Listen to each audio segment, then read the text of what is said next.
Hey, hey, hey! Hello, everybody, and welcome to this week's Megavision Show. It is, episode 82 of the Megavision Show, the companion podcast to Megavision's magazine. Today is May the 23rd, 2021. I'm your host, Graham Cookson, and joining me this week, he's going to rock you like a hurricane. It's Scotty Moe, and he's nothing but dust in the wind. It's Marcin Gulick. Well, hey! Sorry, those are only two musical things I can come up with off the top of my head just then because I forgot to put it in the show notes. Anyway, yes, we are live on Twitch. So hang out as we discuss what we've been up to and all the other nonsense we get up to. So fire off any questions you got in the show chat and we'll get to them as we go through the show.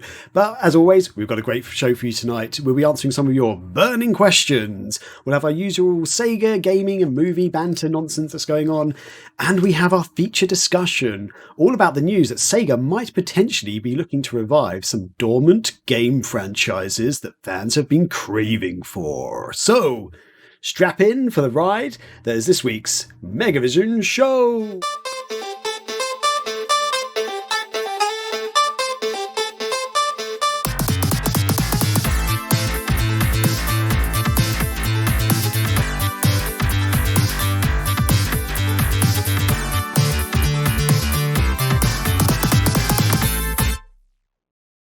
Nice. I got a bit twitchy fingered with my mouse just then and accidentally clicked on the wrong thing. Hey. Yes, we are live. So as always, let's kick off our week with what we've been up to. So I'm going to start with Marcin this week. Marcin, buddy. Whoa, that is a curveball. Hey. It's been a while. There's been a lot that happened in the past week. I'll try and make it brief. I started going to the gym again. I've been fully vaccinated, I think, since a week ago, so I'm feeling a little more comfortable. And especially because Biden said you can, go around without masks. I'm still wearing mine, but hey, it's progress. Nice. My friend had his birthday party last night, so that was the first time I've seen him and some of my other friends in a while, so we all got together at their house and had a little fun. Nice. It was very, very good to see everybody. In terms of games and things, I've been playing through Secret of Mana, the remake version, so it's the one that's completely 3D. And it's the first time I played through it, and I'm enjoying it. I'm playing it kind of in preparation for Legend of Mana, which is coming out in June, and I'm going to review that on Megavisions. And I just wanted to get some more background because I've never played Secret of Mana before. I have played Legend of Mana, but I wanted a little better sense of the world and that kind of stuff. And then I'm also still playing Yakuza 5. That's the next game I have in line. I've been blowing through the series. And currently on that, really enjoying it. And yesterday, my friend convinced me to buy Fuser, which is a game. It's a game from Harmonix. They made, I believe it was Rock Band. So essentially, you're like a DJ, and you get actual, real, legit, songs you can mix in seamlessly and create, your own set list and. Just the way that they created it and the program they made, it's just fantastic. It's like basically being a DJ on easy mode. It just really works. What's your DJ name? DJ Gulag. Oh, okay. I honestly don't know. I haven't come up with a good name. Isn't there one of those weird things where it's like the name of your first pet or something, and then the street you lived on? Well, actually, no, that's your porn star name. Sorry.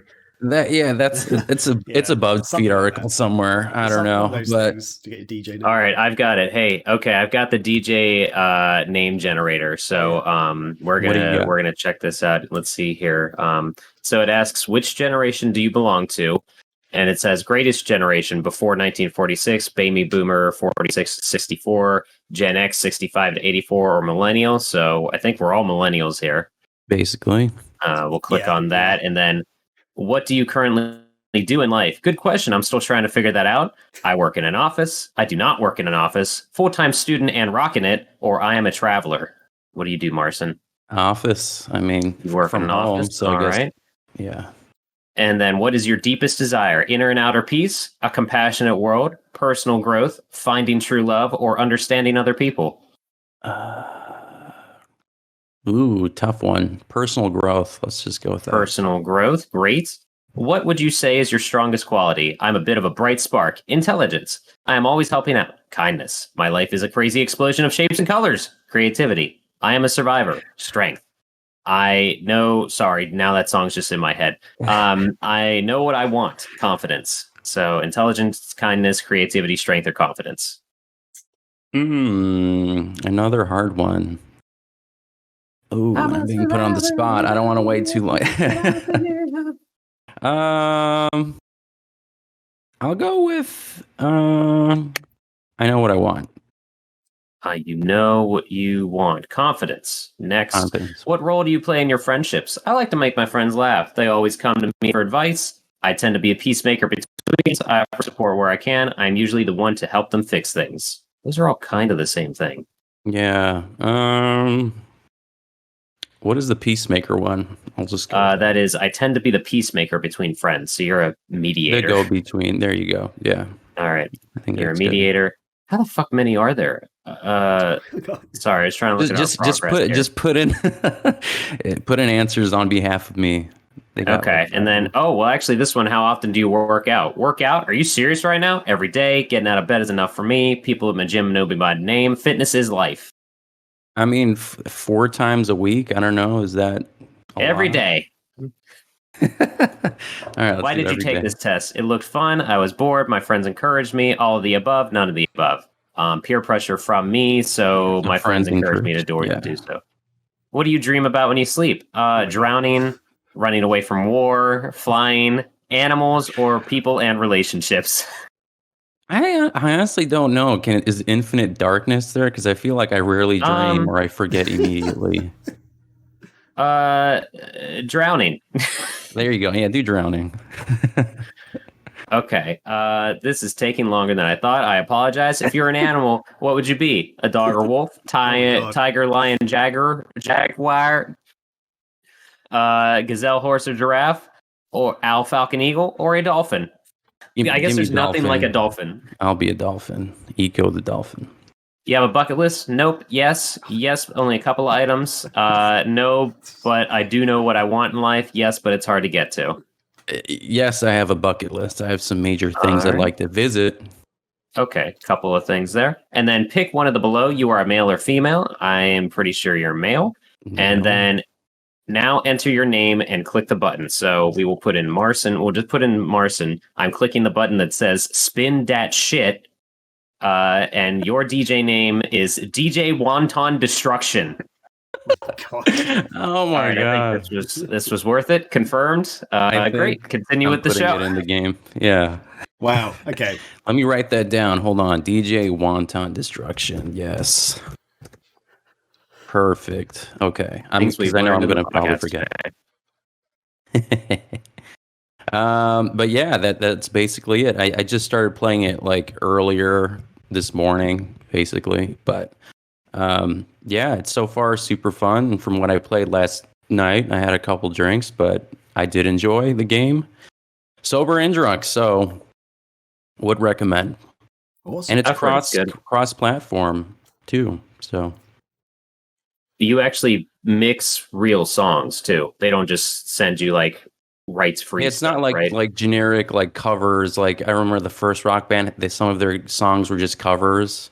I was like, the first Guitar Hero it was straight up only covers. Yeah. By the time Rock Band came out, they had the actual licensed songs. So yeah, but legit, all of them are real songs, and they do a great job. And I think I made some pretty decent mixes myself. Yeah. So nice. Yeah, Donkey Kong is still my favorite musical thing. If anyone Donkey Kong, that was so good. The bongo. Donkey Konga is good if you have 4 people playing and have a room or space where noise is not a concern and you do not share walls with people. We had people. I had 5 of those sets of bongos at one point because when no one cared and when GameCube was like done at GameStop, people would trade them in, and we'd sell them for like $1.99, like $1.99. And so someone who I was working with was like, Scott owns this game. He needs more bongos. So suddenly I had 5 sets of bongos. There's only 4 parts on there. I think they only allow 4 people, right? Yeah, I had to tell people to stop. But the best is if you can sit like cross-legged on the floor, and that way the bongos don't go anywhere. And you have to do that. You don't have to clap, people. You can just scream into that microphone sensor thing. So take that as you will. I did clapping because screaming too much effort than just doing this. But I enjoyed it too. So I just want to check. Happy Dude, sound check. Am I sounding a lot better now? Because apparently I was sounding very low. So we'll see. I might be loud just because I get excited about DJ name generators. I don't know. I just get excited, TJ. You get on here and bring this energy. Yeah. Also, I've been home alone for the weekend, aside from tearing apart my mom's garage, so I haven't had Rachel to interact with. Maybe that has something to do with it. I don't know. There you go. You got to get it out somewhere. I've had the semi-bachelor life this weekend. It's kind of been okay. Don't tell Rachel. Cool. So that was it. Sorry, it's kind of derailed it at the end there. No, we didn't. It's always a part of that. We looked the battery in one show. What's derailing? That was still my favorite moment of any show ever, actually. Cool. So, Scotty, what's going on? Plenty. I'll tailor back in. That's still not how that word's used. I'll trail back into the bachelor life real quick because I want to get much more healthier person Marcin's reaction to this. When Graham and I were streaming Panzer Dragoon Saga, I was a little bit late because I had to leave the house to get dinner for myself and come back.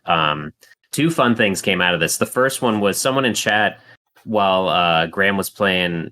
We've been streaming Panzer Dragoon Saga every Friday, and Sailor Corellia hopped in, and she, for some reason, I forget what we were talking about The Office because Kate doesn't like it, and then Sailor Corellia mentioned she's from Scranton, PA. Excuse me, which is where The Office is based. And I was like, hey, Graham, fun fact on how stupid this country and the state that we live in is. I'm in Pittsburgh. I'm 5 hours from Sailor Corellia. She's in the same state. And my girlfriend is in Ohio, which is another state. And she is only 2 hours away. What the hell? Yeah.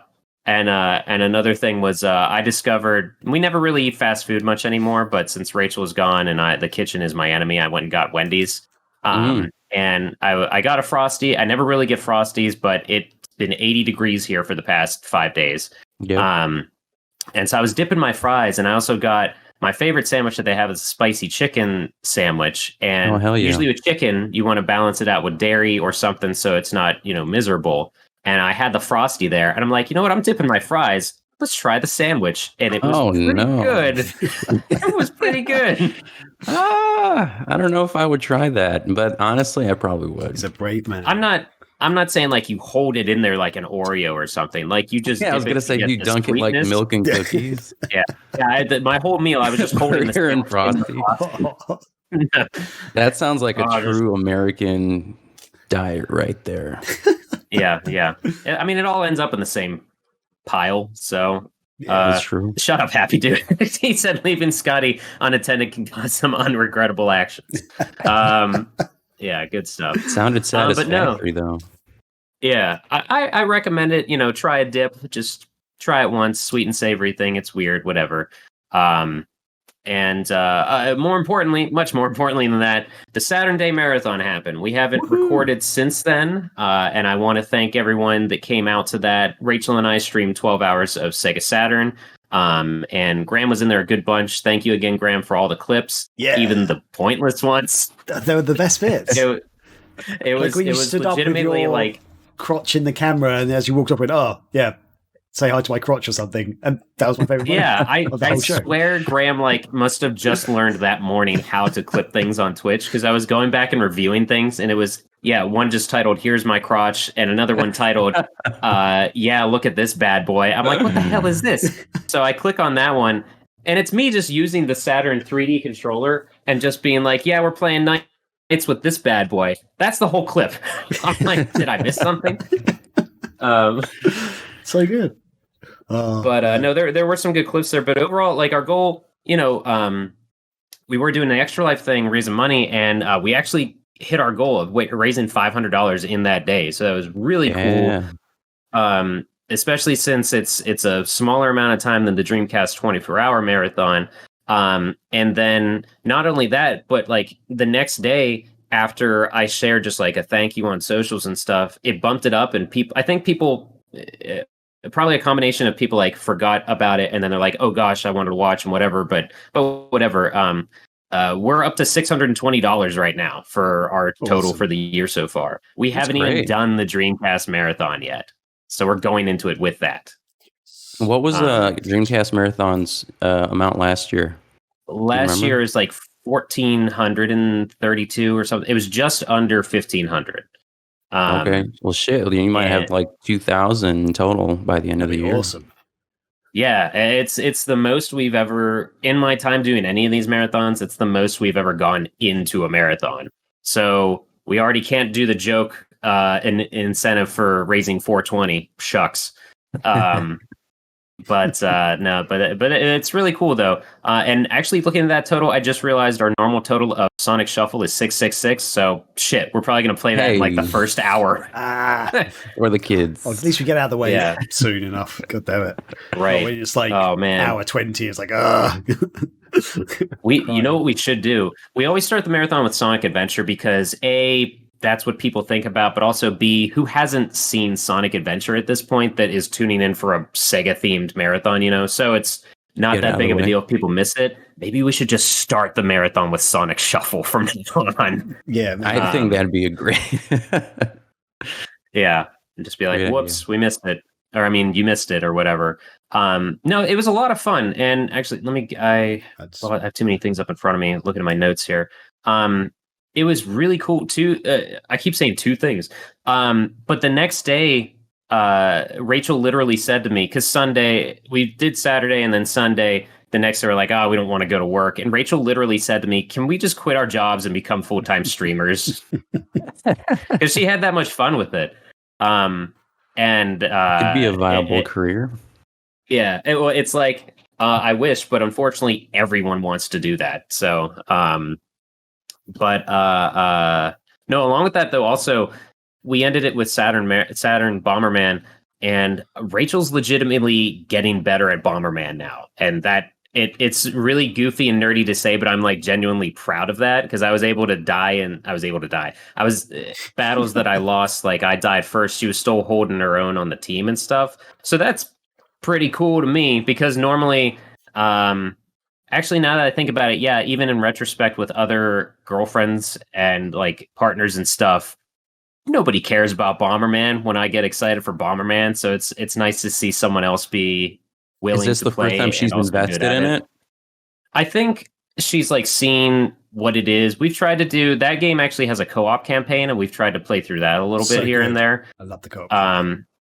Yeah, it's a pretty solid package overall, and it's unfortunate that it hasn't been ported anywhere else. But no, I think she likes it. I think what draws her mostly to it is how adorable it is, because it really, despite the fact that you're essentially a mass terrorist, Bomberman is a very fun and cute game.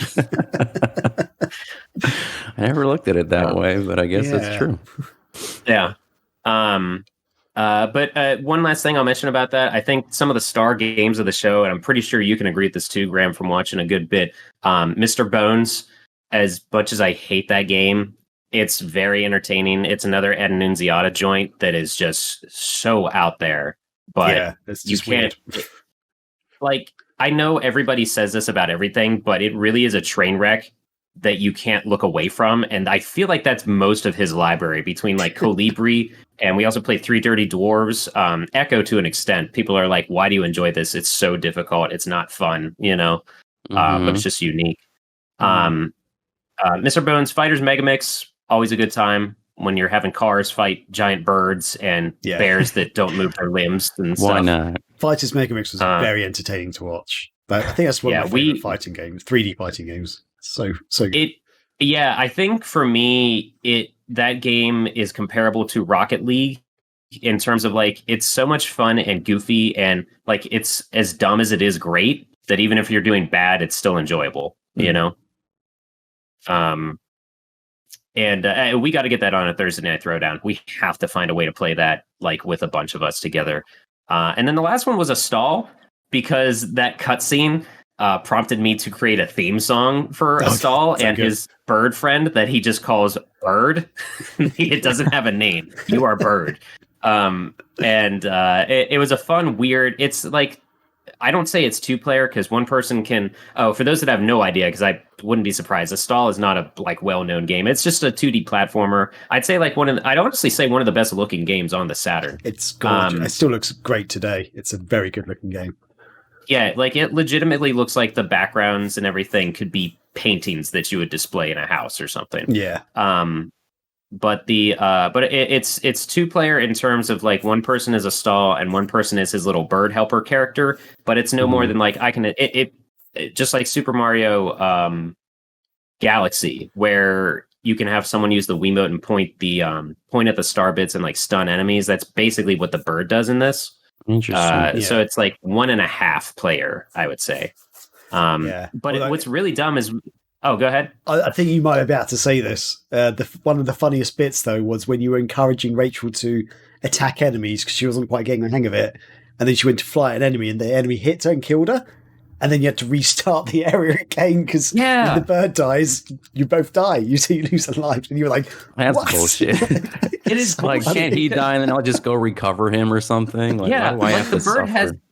The bird has like no defense at all. A stall can at least like jump away and like I think he kind of blocks stuff. I can't remember, but the bird is just basically a moving target. But for like some reason we had to restart the level. Yeah. What is it? Is he like in a backpack? Like, how does that work? He just sits on his shoulder. Oh, just okay. Yeah. They can fly. He can sort of fly and attack, sort of in a way. Yeah, he had like this charge up attack that he would do, but if the charge up attack missed, he's fucked. But he would like shoot around the screen like crazily and stuff. It definitely felt like it was something that was added after the fact in that game. But still pretty cool. Yeah, no, it's good. I'm gonna get those edited, and Graham's gonna help with some thumbnails for him, and we're gonna throw an actual list online. The VOD is still up as of this recording on Twitch, but I don't think anyone wants to sit through 12 hours or something. So we do have it spliced up so that we can throw it into a 12 video playlist. But yeah, just super fun, really fun overall. Really made me remember how much I enjoy the Saturn library. Despite how flawed that system was, there are some really good platformers and racers on it as well. We were having a lot of fun with Daytona and stuff. So yeah, some really cool games. Yeah.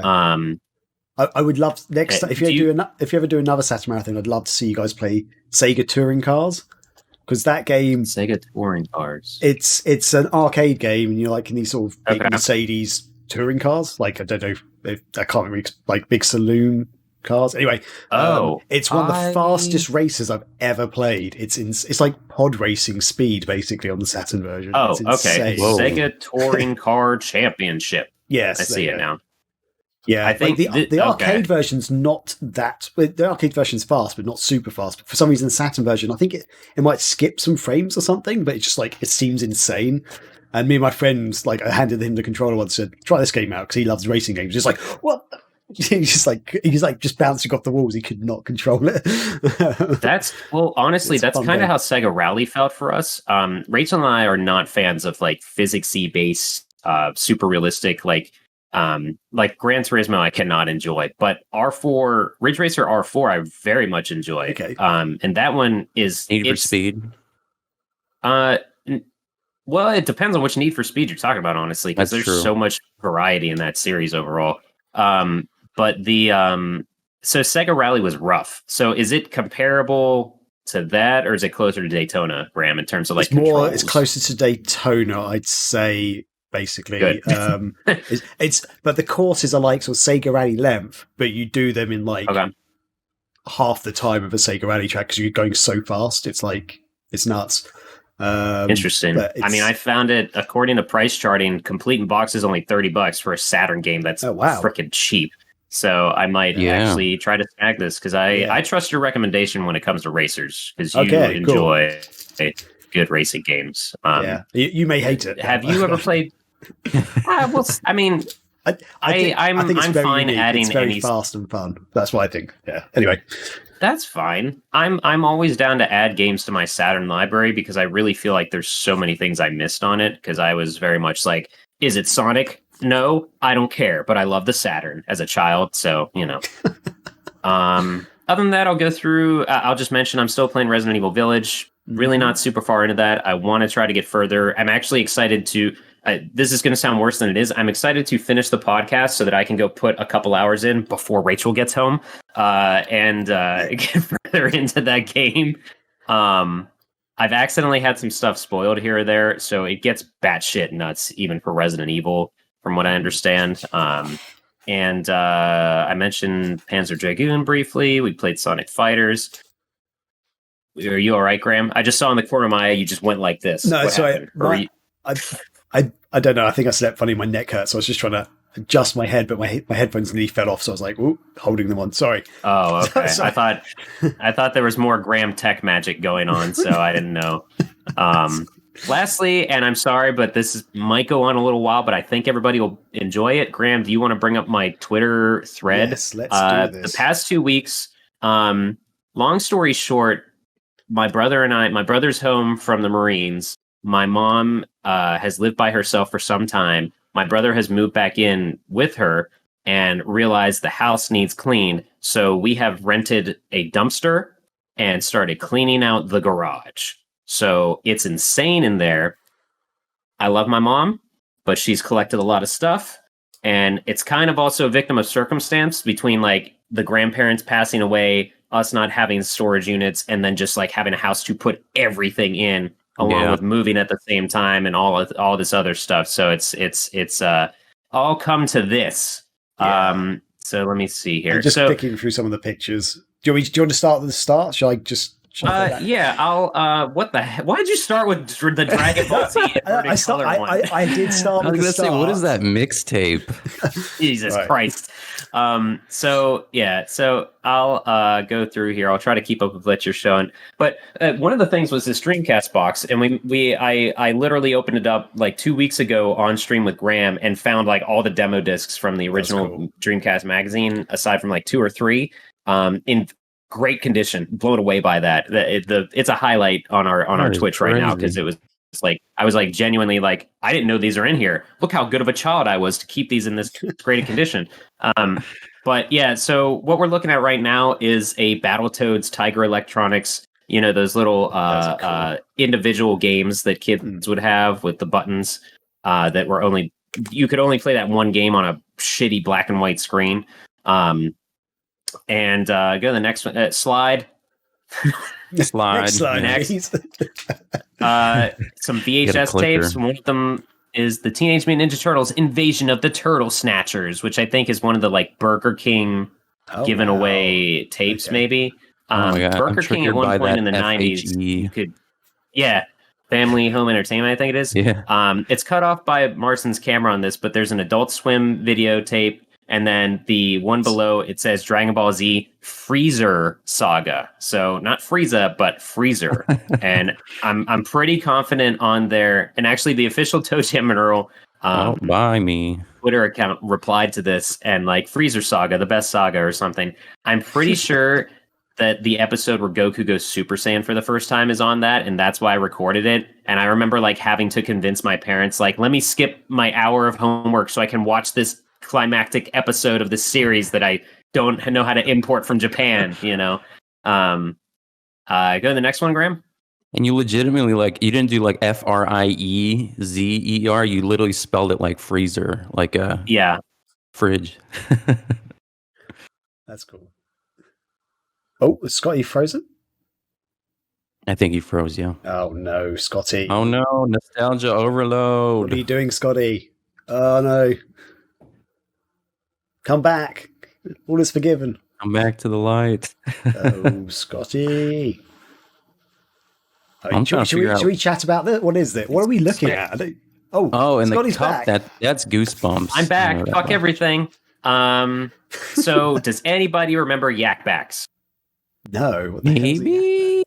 You literally press the thing that says say is you record yourself for like maybe 10 seconds, 5 seconds, and then play as you play it back. And those different emblems you see on there are sound effects like lightning bolt. I guess the second one is slime, and then like a smiley face is probably laughing. Drum, it says there. It's literally the word drum. It's probably a rim shot. Very stupid. Like, this was before anybody had... Everything that we're going to look at, you can do on a cell phone right now, basically, except for play Pogs, which is in this picture as well. Oh, Pogs, some slammers and Goosebumps Pogs. Good shit. Go to the next one, Graham. Man, and let's see. Oh, yeah, Sonic R Standee and the Dreamcast so cool. box behind me. I do love that. The Sonic R Standee was actually up in the Saturn Marathon as well. It still has my mom's old house phone number on the back for when we like ask EB Games or somebody to set it aside for us. So that's pretty fun. My stream might be very behind. Did you show that one, Graham, or am I just like it's on the Sonic R one right now? Okay. I think I need to refresh my Twitch. Yeah, but you're good. So go to the next tweet and we'll try to fire through these real quick. I don't want to spend forever on this, but we do have to talk about, for the audio listeners, what I put on this quality mix CD for myself. And the back of it, make no mistake, I was a fan of DBZ. So what's a cool way to print out your favorite characters from DBZ in inverted colors? So we got Goku, Gogeta? Gogeta? Yeah, Gogeta or Vegito. I don't know. Let's talk about this track list. First, we've got Brack, Don't Touch Me. Blink-182, Don't Leave Me. Blink-182, All the Small Things. Blink-182, Adam Song. Lou Bega, Mambo number 5. Mambo number 5. Eiffel 65, Blue, Smash Mouth, Why Can't We Be Friends? Smash Mouth All-Star. Steppenwolf, Born to Be Wild. And then number 10, Goldfinger, Superman. So... I think I've listened to 9 out of 10 of those songs. Wow. Probably. I didn't know what anything was that wasn't on the radio. How'd you create can just go through the next How'd you couple create things the track there. List? It was some sort of program that you just typed into and put it over. It was like one step up from Paint. Or it might have been Paint, honestly. Like create a text box and put it on a picture and then just print it out. That was pretty much my childhood in terms of computer shit. Happy Dude saying don't lie, it was Napster. I'm sure I definitely, through Napster, I have one mixed CD somewhere of like 12 covers of 99 Red Balloons, and that's how I learned who Goldfinger was. And then we'll just go through a couple more like rapid fire here because I don't want to take up the whole show. Let's see. I see Saturn version of Sonic CD or something there. Oh, that was because I lost the case, so I just made my own artwork to it. Okay. I didn't know how to burn games. Are you kidding? That X-Files soundtrack? Oh, hell yeah. That's on track there. 1, the intro. Actually, I think back then CD burners didn't even exist for like when the Sega CD was out. So not Sega CD. We didn't have CDRs yet. At least not to the public anyway. So let's see here. Go to the next tweet itself or whatever. Oh, the next tweet. Okay, you don't want to look at Tchaikovsky, so cultured. Ooh, look at those. The first CD I ever had was a Tchaikovsky, the 1812 Overture or whatever. Shows how far I've come. Go ahead and skip to the third picture. Okay. Because it's just fun that you got Sega Saturn Netlink. Oh, yeah. This is big news. I mentioned that in the Discord. That's how you play the Saturn online. That's so cool. I don't think that was ever released in the UK or Europe. Like, I remember seeing stuff about it, but never... I don't think it was a thing we could experience over here. I used it literally once to play Saturn Bomberman. It was using the internet for that was unplayable. Man. Like even by 97 standards, like I would sooner hop into Half-Life Source or something than play Saturn Bomberman at that point in my life. Do you mind if I share that on Megavisions, like on our social media, and I'll just tag you in it? Sure. Because people love that kind of stuff, and that's super fascinating. You actually have it. Man. Is that Jeffrey? Is that Toys R Us? Holy shit! That is a Toys R Us bag. I said to my mom, I thought it was like a Whopper wrapper or something. Yeah, right. I said to my mom when I found this, I was like, we could sell this now. Like, we could sell this Toys R Us bag probably. Probably can. Oh my god, that's insane. It's pretty cool that it exists. I couldn't tell you what was in there because it's a big boy. But yeah, podcast listeners, it's just like a checkered Toys R Us bag where each checker is Jeffrey the giraffe in a different color. I don't know what it says in there. This might have been like a fit things into the bag sort of deal or something because it says like as advertised price on the bag. Something weird. Price. Something store for something details. Yeah, I probably call the store for details. Okay. I don't know. I might have thrown that away actually. Oops. The next picture is a 1997 Disney Magic Kingdom Club membership guide, which Rachel's excited to look at. I don't have anything else to say about that because I don't remember going then, so I don't know. And then we just have a couple more to go through. Okay. The next thread is my remote-controlled hovercraft that I turned into like a Twisted Metal style vehicle. I Buzz Lightyear's head. Yep, yeah. I rubber cemented Buzz Lightyear's head on the top of it. There's some random like rubbery army dude on the front, and then just random stickers of wolves, and then an Earthworm Jim action figure gun glued to it as well. Holy shit! I was pretty cool, guys. That's a beautiful thing. That's what I can say. It was really awesome to own a remote control hovercraft as a child, though. Oh yeah, my friend had one of those, and we took it to a pond, and it was the best thing ever until the battery started to die. I never ran it on water. Yeah, the battery started to die, it started to just sink. Basically, and we're like, no. And I think his dad basically jumped in to grab it because his dad had spent like £300 on this freaking hovercraft, whatever it was. It was quite expensive back then. So he's like, oh god, dived in. Yeah, that's funny. This one was like, I remember because I remember buying this. That I remember I had to save up for this hovercraft, which was a whopping $60. But as a kid in '90, I was probably like 96 or something. That's a lot of money. So yeah. Oh yeah. Yeah, maybe my friend's one wasn't like. I remember it being expensive, but as a child, yeah, it might have been 30 quid, and that was expensive to us. But yeah, I remember his dad though, sort of like as the batteries were dying, he started to sing. He was just like, "No!" and just jumped in, and grabbed it. Shit, no, literally losing money.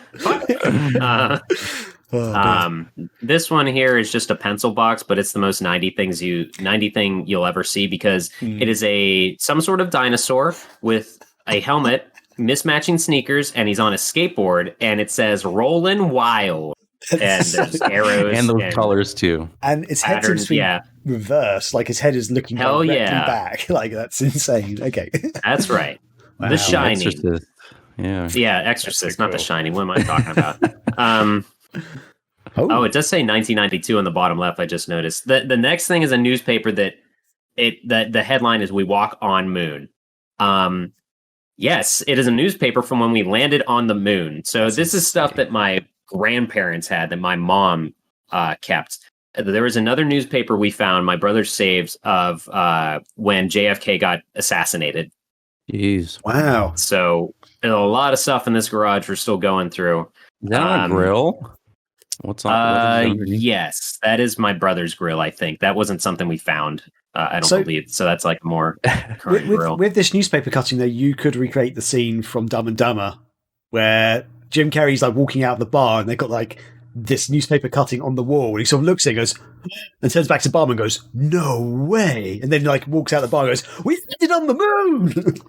Oh, I don't. You remember that movie much better than I do. It's quite a famous quote because he just made it up. He wasn't meant to say that at all. And he just, as he was like walking, he's meant to just walk out of the bar. As he walked out, he noticed this thing on the wall and it's like, "No way!" It's really good. He ad-libbed it.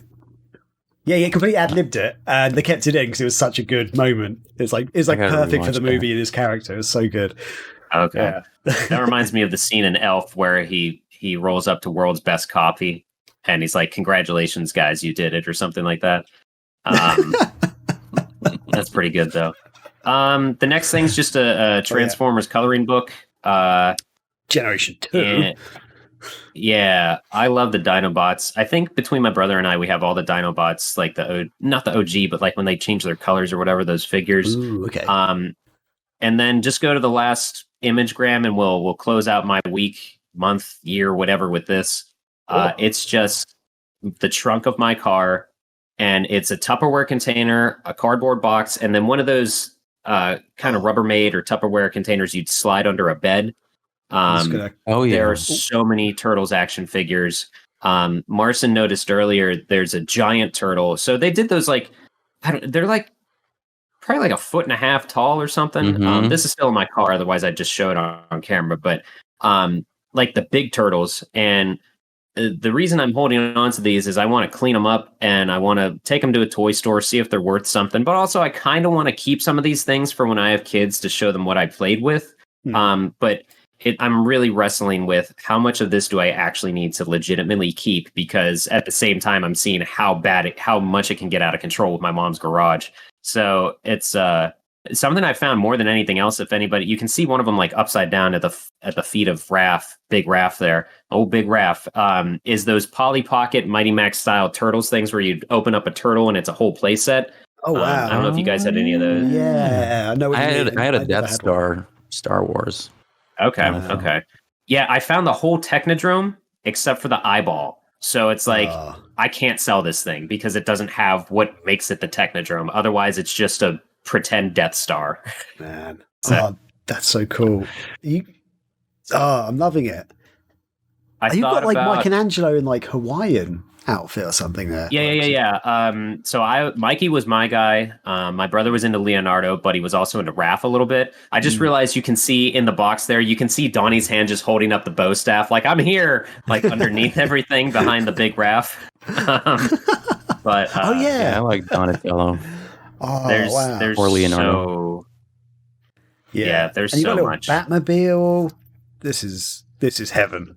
This is so cool. Man, I used to think like I was the only person who had like a Tupperware tub like that for all my toys, but I guess it was pretty universal in terms of putting your stuff away. Because I had like a really big thing like that, and we just like put it on the side of the bed, and we would just open it and then just dump all the toys out on the floor, and then just shove it all back in. That's so cool.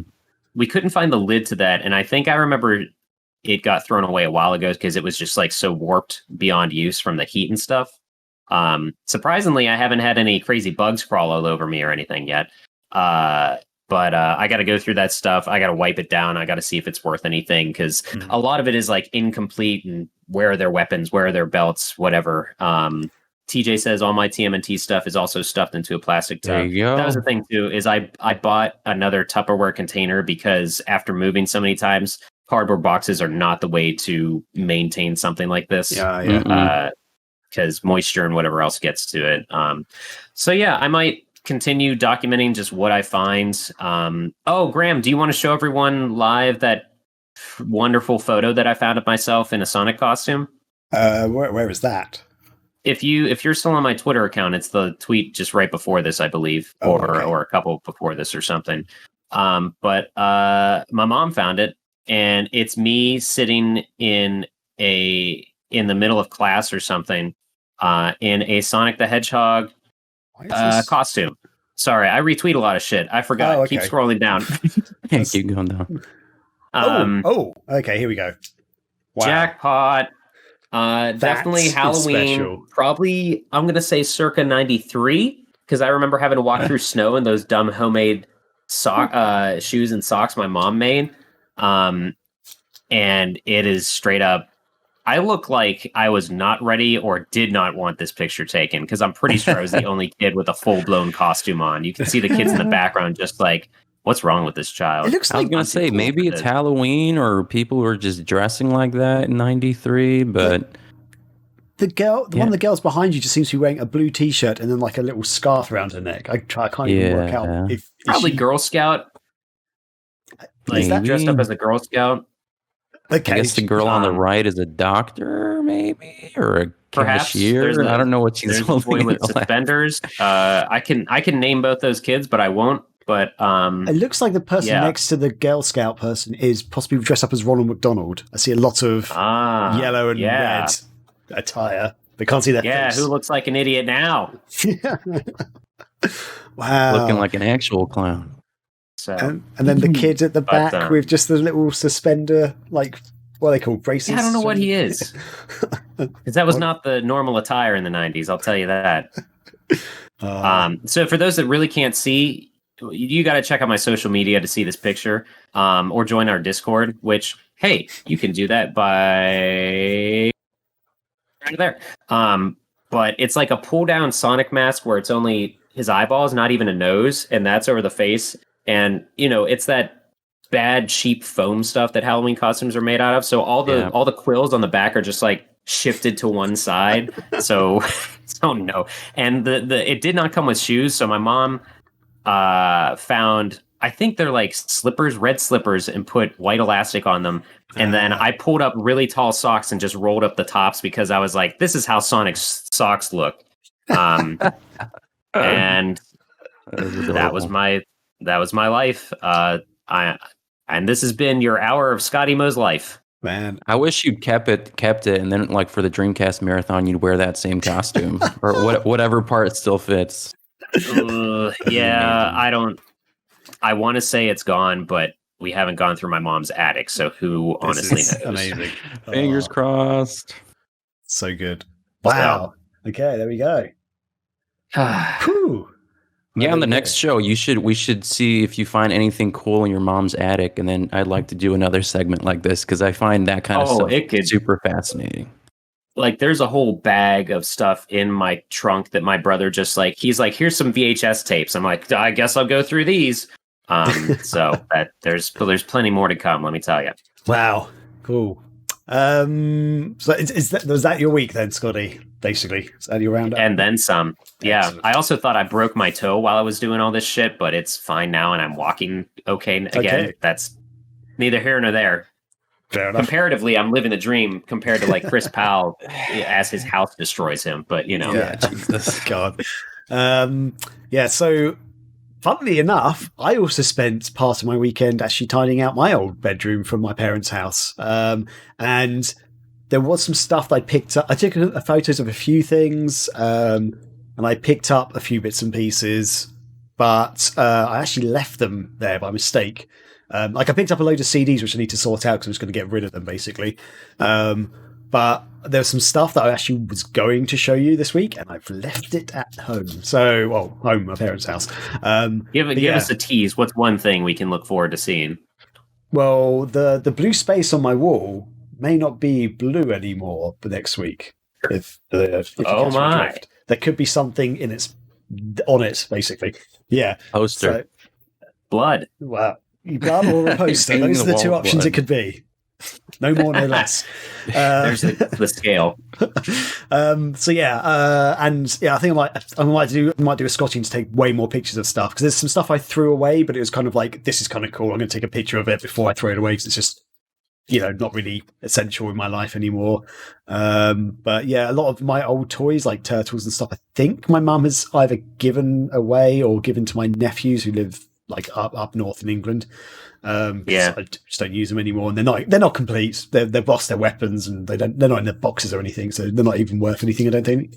But and loads of gaming stuff I've got, and I found some really cool old bits, like stuff that Sega had given me, like from events I went to. And I was like, oh God, I forgot I even had this. And it's like there's something that one of the things they gave me, I think that you couldn't buy at the time. So I'm like, oh, I've got to take this and show it to you guys, but I've really left it at home.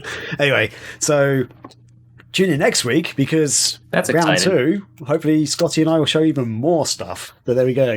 Yeah. I will try and go through my other bits of my week as quickly as possible. Sorry. No, that's cool. No worry. I enjoyed that. I don't apologize. I saw Jim Carrey's hit 90s movie The Cable Guy for the first time ever the other day. And I remember at the time, like my friends who went to see it at the cinema were like, yeah, it's not very good. It's not a good Jim Carrey movie. It's not like Ace Ventura or anything. And I was like, really? Can't be that bad. But I didn't see it. Never saw it. I thought, you know what? I don't need to see it. And then the other day it was on Netflix. I was like, I'll just stick it on and, watch it while I'm working because sometimes I do that if I need to. And yeah, I have to admit, guys, it's one of the worst movies I've ever seen. It's one of the really. It's definitely the worst Jim Carrey movie I've seen.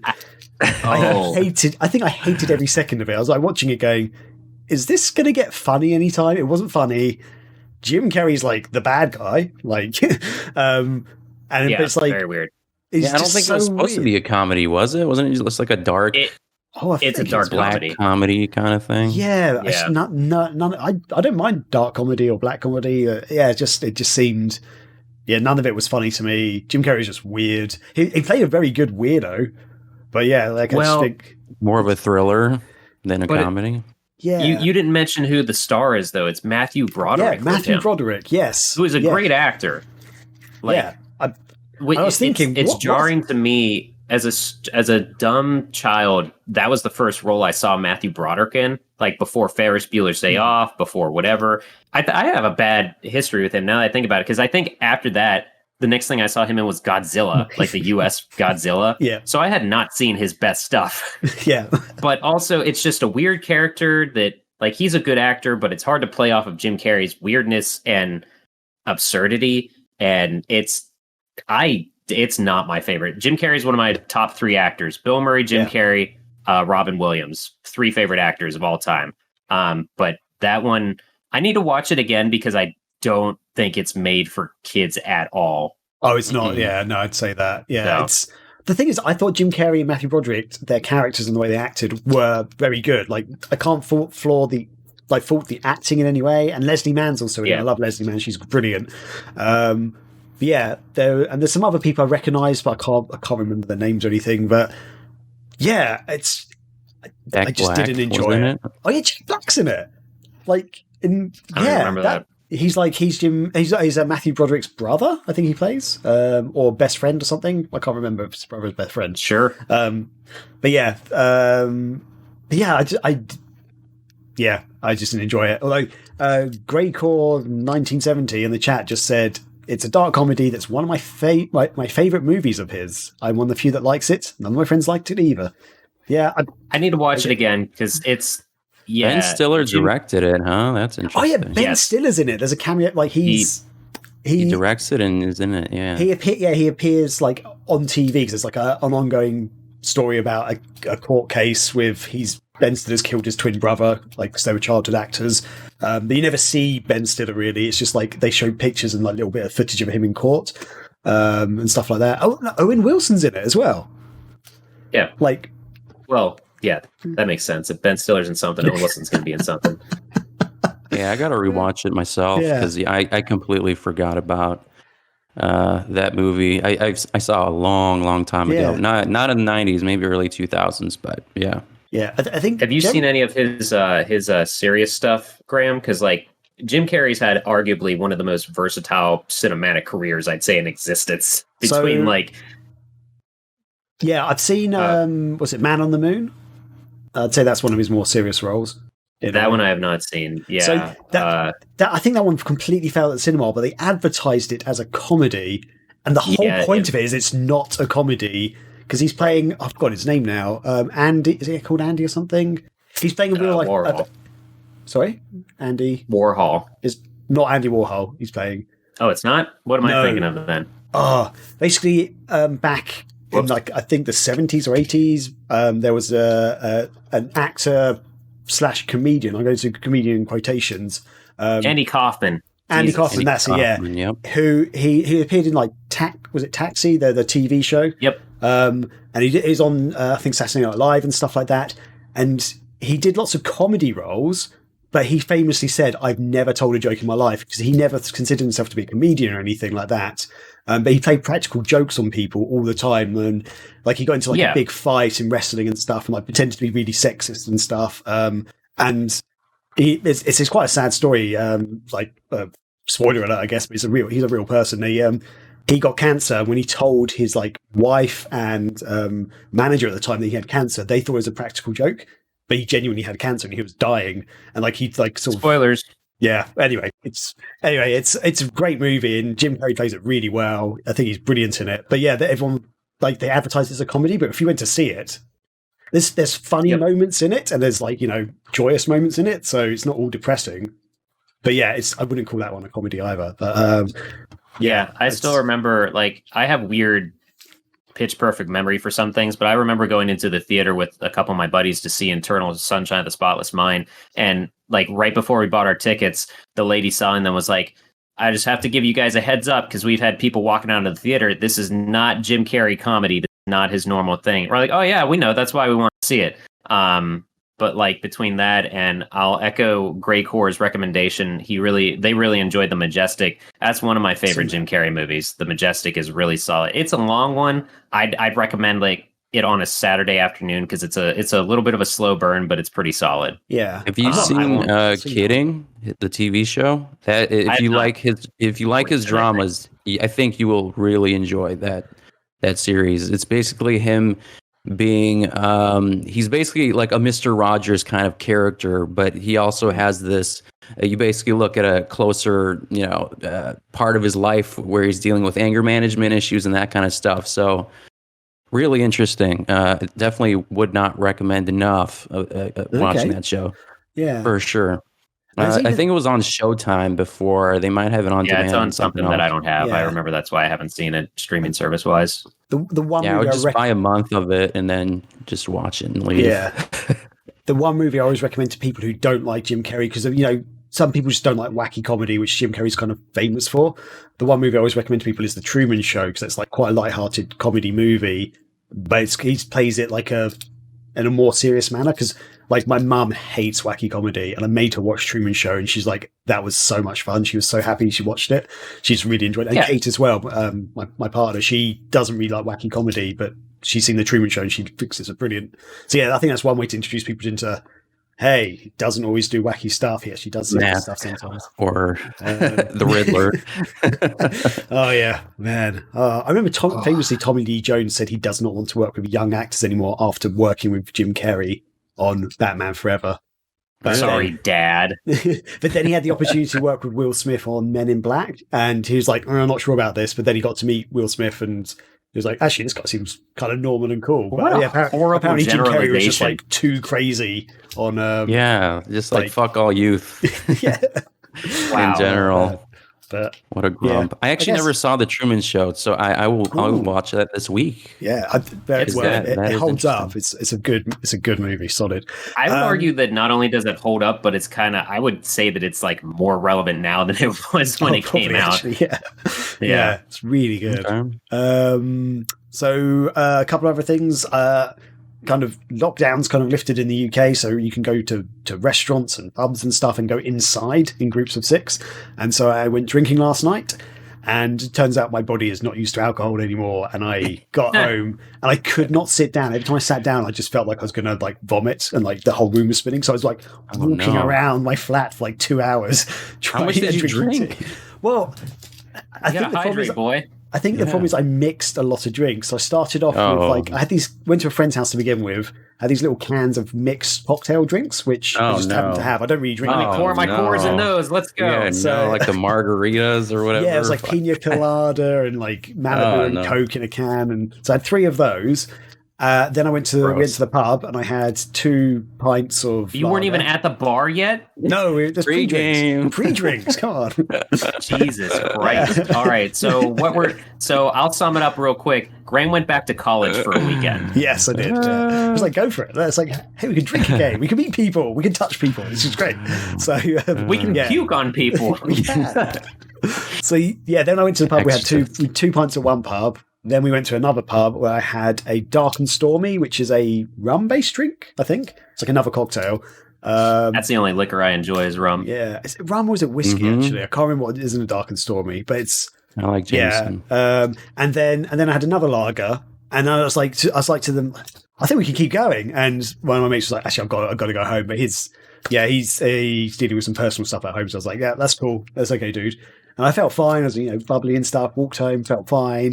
You pinballed your way home. And then the thing is, I didn't feel drunk though. I was like just walking home normally. I was just like, yeah, a bit happy. I wasn't like staggering. That's why I do not do liquor. I cannot gauge myself with liquor, and I learned that in college. So, oh man, but yeah, I got home, and as soon as I got home and like sort of sat down, I was like, "Oh no, this doesn't feel right. I'm gonna have to stand up." And I think I took my t-shirt off and stuff because am I even in my house right now? Yeah. Just like walking around. I had a cup of tea. I remember walking around with a cup of tea, and I spilt it, and Kate was like, "You just spilled tea everywhere." I was like, "Don't worry, most of it went on my foot because I remember my foot burning." I was like, "It's okay. It's on the carpet. It's on my foot." Your foot burning? Were you walking on your oven? Just the tea fell on it. It was a boiling hot tea. Right. Yeah. So yeah, I feel like, and then basically, Kate went to bed because she was just tired, and and I was just still up. Tired of you. Tired of me. Tired of me spilling tea everywhere. And I was basically still up for a long time. And then I thought I would sit down on the sofa and just see how it goes. And I sat down for like 5 minutes and got up and went, nope. And went to the toilet because most of the stuff had to come up again. Is that you? And that's how you felt better, huh? And then, I kind of sort of got up and was like, I'm just going to lie on the sofa for a bit. So I got a bucket and put it next to the sofa. And then just basically passed down the sofa, like topless, and it's quite cold. Chamber pot. And I woke up at like 4 a.m. going, I feel fine now. I'll go to bed. So, never doing this again. Fuck you. Did you even throw up? Yeah, yeah. It came up. It came up. Yeah, and then... No, I hate people that can drink and then just go to sleep and feel fine. Just hop off a cliff right now. That's me. That's not how the human body... Fuck you. That's not how the human body works. But when I woke up this morning, I didn't have a headache when I woke up, but basically the room was boiling. We hadn't had the window open, so I also went to open the window. As I stood up, I just went, whoa, like... The whole floor is not stable for me right now. Ooh, that's so borderline vertigo, sir. Dizzy. Yeah, that's what it kind of felt like. It was funny. I mean, I also just stuck with Captain Morgan because if you mix like those sugary drinks, whatever, Four Locos, I don't even know what you had. But yeah, beer and all that stuff, no bueno for your stomach for sure. Yeah. Oh, man. Right. Would not recommend. But so yeah, that was fun though, going out, doing next week you'll do it again. Pros and cons. Yeah. So yeah, and another couple of things. So actually, Scotty, I need to ask you. Well, actually, this could go into a whole other chat. I was going to ask you. Did you say you saw Tenet the other week? Yeah. Quick opinions. I don't know if you want to give them or. Quick opinion is I very much enjoy Inception. Oh God, I can't remember the director's name. Christopher Nolan. Yeah. Very much enjoyed Inception. Recently on my lunch breaks, when it's been in between stuff to watch, I actually made it through the first 2 Batman movies of his. Okay. Basically in a span of 3 weeks because they're so fucking long and I only have 45 minutes on my lunch. They're okay, but man, I don't remember them being as drawn out.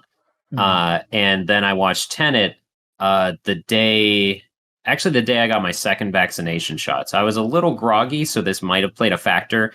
But I sat through that movie and I was just like, what the fuck is going on besides time travel? Like, I enjoy time travel. I enjoy sci-fi, my favorite genre. If it's sci-fi, I'll sit down and watch it. Good, bad, whatever.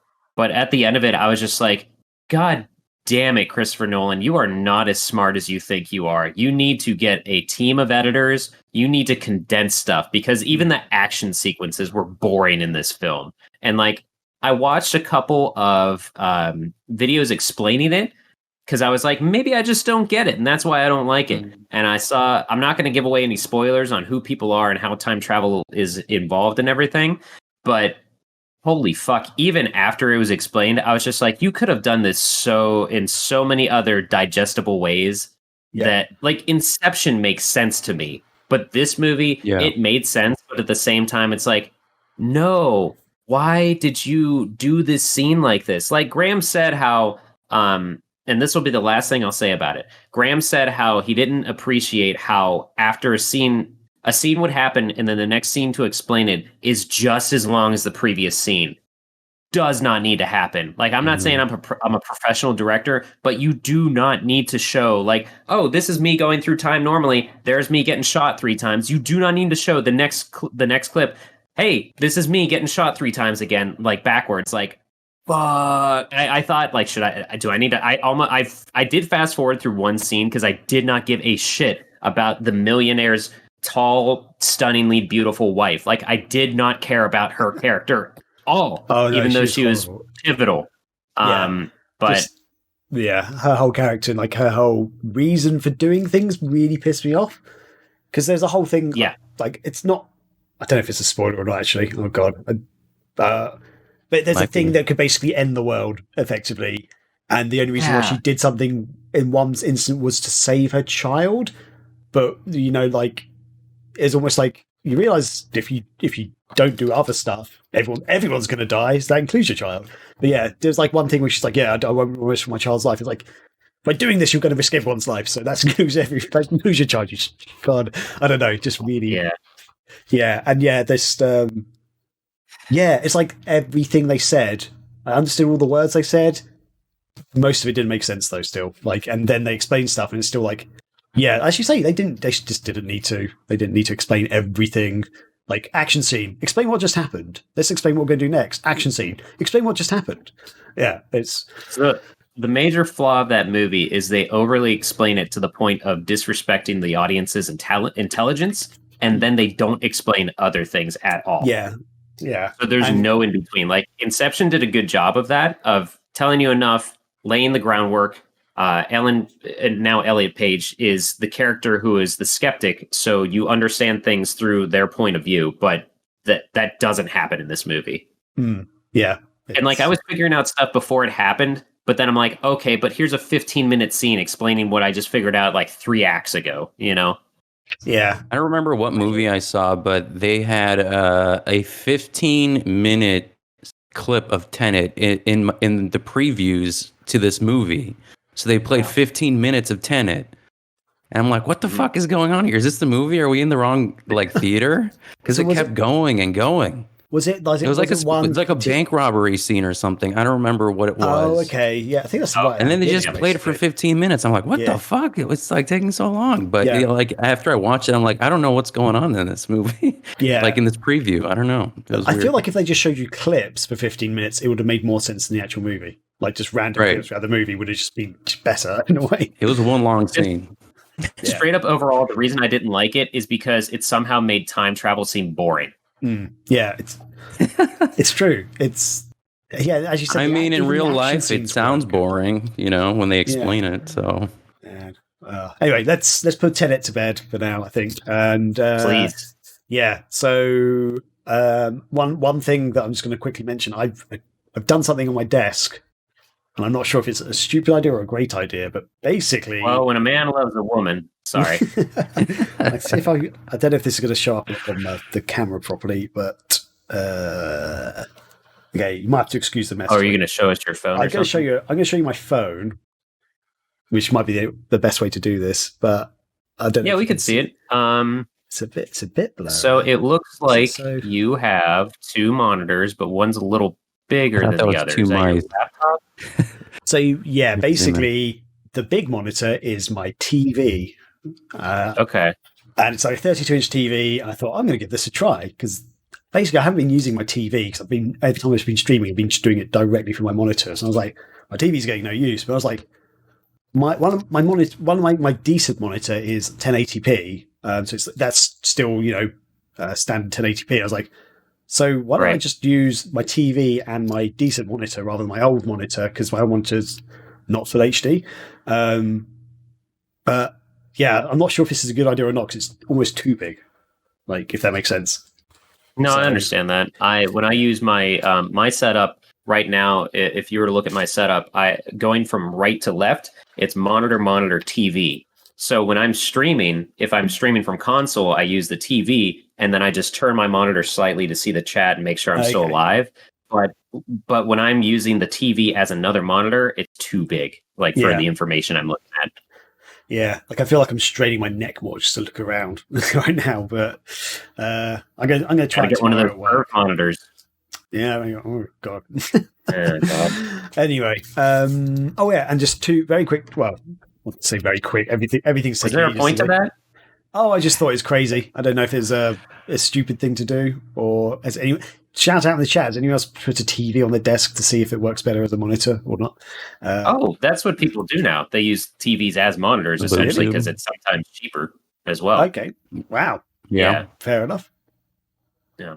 I thought I was being a bit wacky, but clearly, apparently not. I'm gonna do the opposite for when I host a Megavision's booth at an upcoming convention, because I thought about how like I don't have a small TV to bring with me, so I'm just gonna bring one of my monitors and use that as a TV with an upscaler and other stuff. That's probably the best thing to do. Yeah. So a couple of pickups I've got. Let's see. Now, I have never ever played a Mario Party game. I've always been interested. I just for some reason never bought one. Also, mostly because I don't really have many people come to my house anymore, like to play games. Like most of my gaming friends don't really live in the UK, or they live too far away, so I don't really play with them anymore. And like the olden days where people just come around and play Halo and whatever. Yep. So yeah, but then Mario Party, Super Mario Party on the Switch finally got a decent online update. I don't know if you know about this, because it had a really weird. They had online support, but you could only play like 8 of the 50 mini games or something, and it wasn't even the full. You couldn't play the full board. That makes sense. So it's like standards. For Nintendo that made sense, but for everyone else it's like, why have you done this? But then Nintendo have released an update for the game, which you can now play online multiplayer with, I think it's up to 4 people on one of the actual boards, play through a whole game on the board. I think it's got 40 out of the 50 games you can play online or something, so it's a lot better than it was.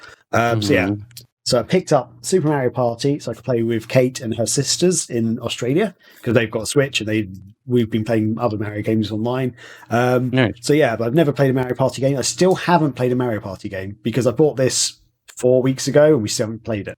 We still haven't played it online together. Jesus, it's in your hands. Even though the sister in Australia has also bought it as well, we just haven't had a chance to actually play it. It's so annoying.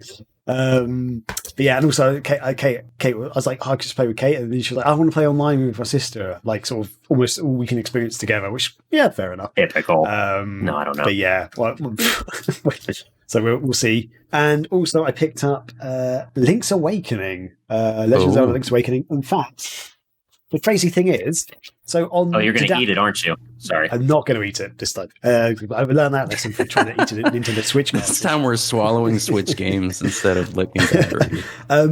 Yeah, to download it, it's like 50 quid on your Switch, and then the game on its own was still like £50 to buy.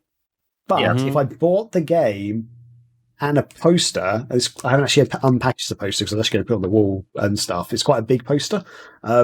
It was cheaper for me to buy these two together than just buy this on its own, which makes sense in the world. Pricing. But the thing is, they weren't even packaged together. They came in 2 completely separate boxes, and like on the order, it's like filled out almost like they were 2 different orders. So it's like that also makes less sense to me. But yeah, pro tip, if anyone wants to get this a little bit cheaper, I think it's like £5 or £8 cheaper than normal. Get it with the poster, apparently.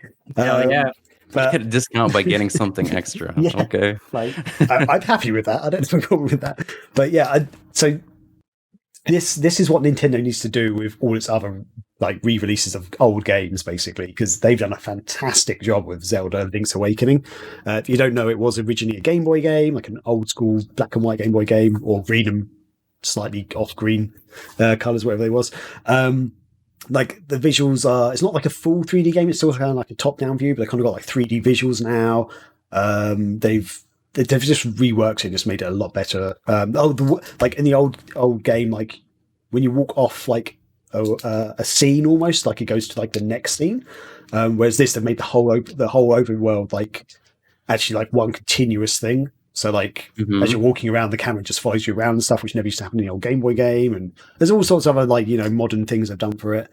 And yeah, it's really good. I finished it though, and it's a fun game.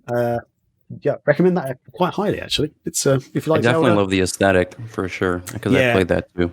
Yeah, it looks so cute. Yeah. It's like such a cool little the way they've done it. Brilliant. Yeah. I can comment shortly on how that edition is cheaper, despite the fact that it has more. When Aliens Colonial Marines came out, and there was a collector's edition that is actually oh boy. It's got stuff on top of it, so I'm not going to grab it. Sorry, but it was like an $80 collector's edition. So I, of course, pre-ordered that because I'm a Xenomorph fan. And despite the fact that the game sucked or just was boring, but then GameStop discounted all the collector's editions down to like, no joke, $9. I'm like, I'm going to buy 2 more of these for the fuck of it. and I gave one to my buddy AJ because they weren't selling, so they slashed the prices while the main version was still more expensive. That's nuts. See, I don't understand. They got to move stock. That's literally what it comes down to. Well, I mean, I guess whatever works. Oh dear, works for AJ. Man. But yeah, other than that, that is kind of my week, really. Yeah, nothing really else to say. So, well, do we guys want to go into? Have we got anything from the mail sack this week, or Nothing. Okay, fair enough. Cool. Yeah, no. Oh wait, yeah, maybe we do. Let me check real quick. Let me just go down here, dig out the mail sack, and let's see if we got anything in here. And it looks like we've got fuck off. Nothing's in there. So moving on. Awesome. Perfect. It was worth it. So yeah, with that, do you want to take a break, or should we power through? I have to go use the little boy's room. All right, take a quick fiver or something. Yeah, okay. So yeah, we are going to be right back, and we will be with our feature discussion where we're going to be talking about how it looks like Sega is looking to revive some of its dormant game franchises. So shout out in the chat, like if there's any Sega franchises you want to see come back or what you want to speculate on, and we're going to be chatting about it in a few minutes. So yeah, drop them in the chat and we'll pick them up when we get back. But yeah, for now, we will be right back.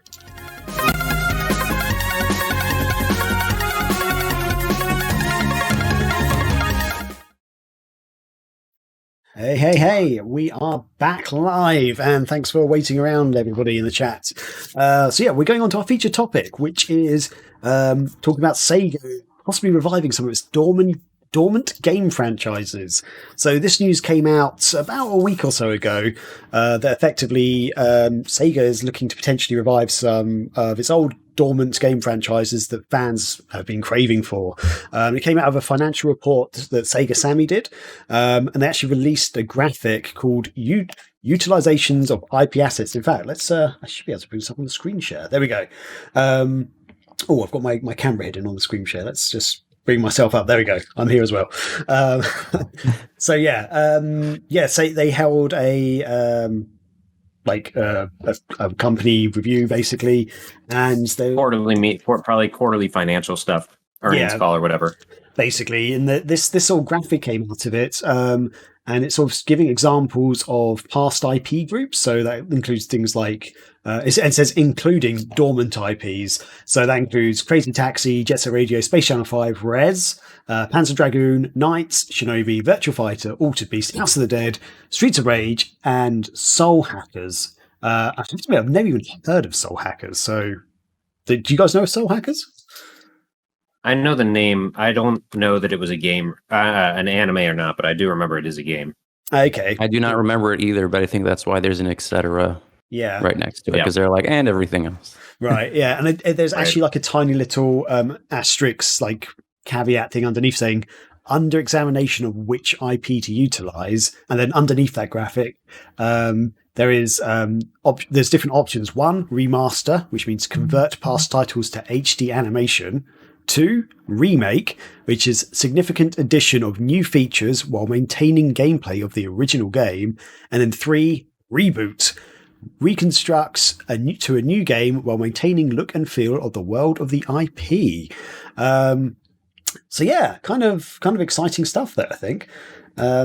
There's also other rumors flying around about other things that are possibly coming out. Like there's possibly a remastering of Sonic Colors. There's been like sort of leaks online about Sonic Colors Ultimate, like a French website, like a online retailer. They had it listed up for the PlayStation 4 and I think a Switch as well or something, and maybe possibly Xbox as well, like Sonic Colors Ultimate. But that's I think since been pulled down, so it's like a bit of a rumor at the moment.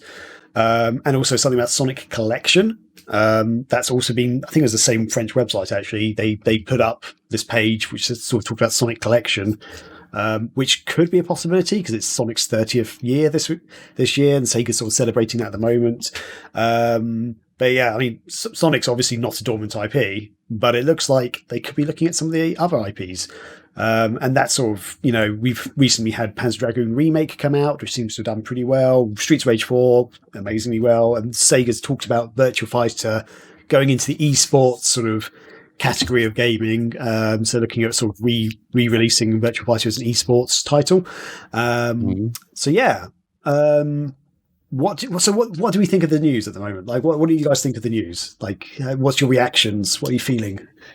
I feel like we kind of go around this kind of topic, or they kind of talk about it, for the past, I don't know, a decade or so, I guess, about like specific IPs they want to bring back. And honestly, I think it takes a while, but I do think that they legitimately look at these and eventually release them. Like Shenmue, obviously, for me, is a good example where, they said they're looking into it, they're thinking of doing it, and then, they gave Yu Suzuki the IP, released Shenmue 3, and then they even re-released the first two games for, modern consoles. I guess now last gen, technically. I was actually looking at the report. I still have it up, but they have this one graphic of all their IP assets, and I think it was interesting that they acknowledged Clockwork Knight, because he's in this graphic. It's basically a graphic. Wait, which one's that? I've not seen that one. Whoa. So it's the report. Here, let me give it to you in the Discord. I just shot it in there for you, Graham. So on page 53, they just have this graphic of basically all their IPs, but like I felt like some of it, like Clockwork Knight, seemed too niche for something for them to recognize. But he's on like the far right corner.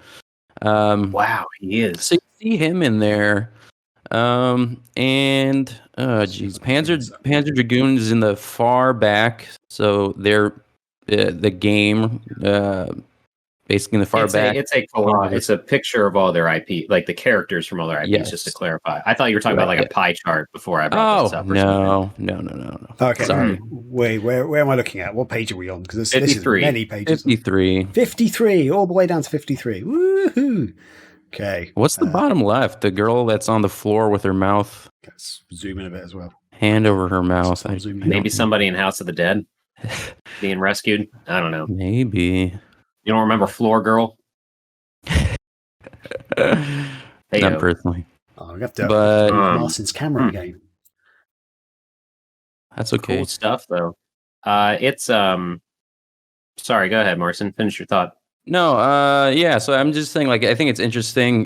For a second, I thought they just like pulled it off Google Images instead of making it themselves. But I'm pretty sure they made this one specifically for the report. But I'm just saying, like, it's interesting that like they do bring up or include those in like what their image is of IP assets, because I feel like sometimes they just, something like Clockwork Knight, it feels like so niche, you wouldn't even like think twice about it.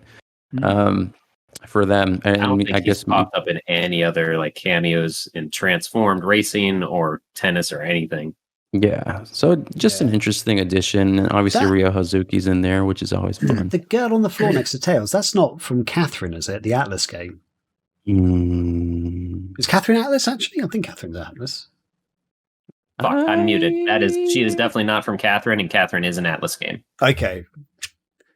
I don't know. I recognize her from something. I can't work out what it is. What's that 8-bit Pretty confident it's House of the Dead. What's that 8-bit thing? Right. Welcome back to What's That 8-bit thing? I honestly have no idea. Talk about that red bird? Yeah. Something from Flicky, maybe? I don't recognize it from Flicky, but it could be, maybe. Yeah, so. Yeah, wow. I have no idea what there's like. Dude, fucking Bruce Willis from Die Hard Arcade is in this next to Rio. I just noticed that. Go bring back Die Hard Arcade. Yeah, are they bringing back Die Hard Arcade? Look at that. Look at that guy. Look how sexy he's looking. Wow. Are you talking about Space Harrier, dude? No, which one? Bruce Willis, obviously. Okay, gotcha. Yeah, now it's centered. The chat's a little, or the thing's a little late. What's up? Who's the girl underneath Alex Kidd? We don't know, Graham. Okay. We still don't know. That's what we were trying to figure out. I'm going to go I thought you with about the other girl to the right. Sorry. The girl to the right. The Catherine girl. The other girl I thought was Catherine, next to Tails. Oh, that's also not Catherine. Yeah. No, okay. I'm going to assume that most of these are Atlas anime people that I don't know. Yeah. So, but there are a lot of Atlas in here. The Atlas mascots in here, that weird little ghost thing with the jester hat. Oh yeah. So it's a cool picture. But what this is, though, is they're talking about bringing back stuff, but it could be anything from bringing them back to throw them in the background of mobile games to like, let's do another Sonic Transform Racing to Virtua Fighters esports to let's throw them in a pachinko machine, you know? Yep. It really could be anything. But God. they this is so okay. Oh my God. Okay. Right, sorry. I need to pause you there for 1 second because this is really random. So yeah, one of the things I managed to bring back from my parents' house was this thing I got at one of the an arcade events that I went to. Like, it's a big event in London. This was years ago, like back in 2007 or 2008 or something. And on this machine, I got this. There's like this card collecting machine thing called Love and Berry. I don't know if you've ever heard of that. It's an arcade game. Basically. Never met him. Okay, can you see kind of almost in the center, next to the little yellow dude from Space Channel 5? Look at the two people there. The girls. Can you see them? Oh, yellow dude, one of the Malarians or whatever they're called. Yeah, and then next to him on his left. Yeah, so Graham is holding up a card that says Love and Berry. I thought he meant like love and burial, like life and death, but it's not that at all. The girl's name is Berry, like a fruit. And it's both of them have shorter hair. One of them has brown hair. One has blue hair. They're just kind of standing there being happy. But yes, they are also in this picture, this Sega Atlas collage group photo, senior year of high school. Random, I picked this up at home. I was like, oh, I remember this little memento I got from the Sega arcade thing that they let me keep randomly. What was the game? It's called It's called Love and Berry Dress Up and Dance. It's like this thing. It's like this weird arcade game where you use these cards in the arcade game, and they give you different costumes and dance abilities or something, and then you watch these little animated. It's kind of like a Hatsune Miku type thing. That's like these girls like dance and stuff. I remember it being weirdly fun and enjoyable. Like there was a purpose to it. Like there was something like you score and you could actually earn cards from the game itself. Like the game would spit out more cards for you, and then you could use those in other games later on. Like I think it might have been big in Japan. But it came to Europe because like Sega Amusements Europe was showing off this game and many other games at this event. But yeah.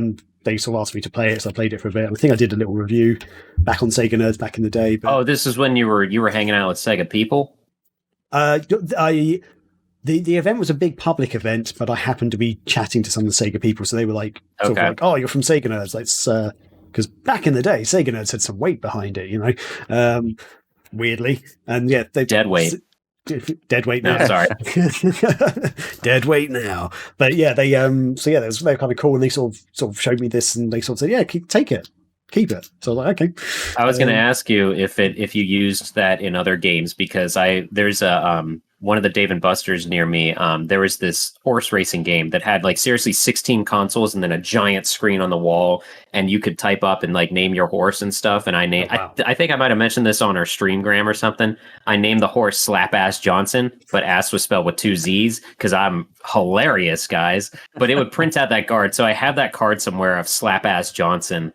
Wow, that's just something. The cooler arcades do. Yeah, I think there was more than one Love and Berry game, and you could use these cards on those, but I don't think you could use any other. That makes sense. Game basically. But yeah, there's a lot of characters here. It's pretty cool. I like it. Shit. Sorry. No, I was just going to say the slide right above is the list of IPs that we talked about that was dormant. I guess we can kind of go back to that one. Yeah. So like in terms of like remake and reboot, so I guess reboot. So what the definition of reboot, I feel like sometimes differs from company to company, but reboot essentially means like Tomb Raider visually has been rebooted twice, and I'm assuming that's a reboot. A remake is then like Final Fantasy VII, I guess, remake. So which of these IPs would you think deserve to be rebooted, and which ones do you think need a remake instead? Like maintain what it looks like. What I was going to say is the 1, 2, 3 is almost the order that these things should happen, because in terms of Shenmue, for example, we had the remasters come out. before the sequel. But people also want a remake. But companies got to play it a certain way right now. And some companies have done this really well. They'll put out a remaster for a discounted price, or maybe it'll be like something free you get with a pre-order of the new version coming out. So bring it back into people's ecosystem, remaster of the game, and then maybe remake it. Whereas Capcom is in a perfect spot with this kind of an example of this right now, because they've remade the games that people grew up loving with Resident Evil 2 and 3, and they're actually well done. Despite some people not liking Nemesis, whatever. But actually, I don't think it was even called Nemesis. It was just called Remake 3, wasn't it? It's called Resident Evil 3. Yeah, I think I don't think they called it Nemesis, but yeah. So anyway, what I'm saying is like that's in people's ecosystem. And then you've got 7 and 8 that are totally different styles of gameplay, but the third one, I'm reading the number 3.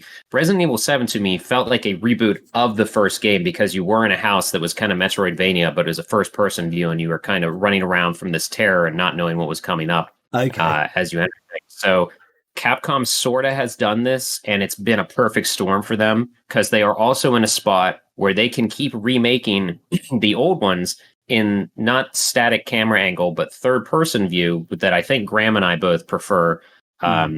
Comparatively with what we talked about Resident Evil recently.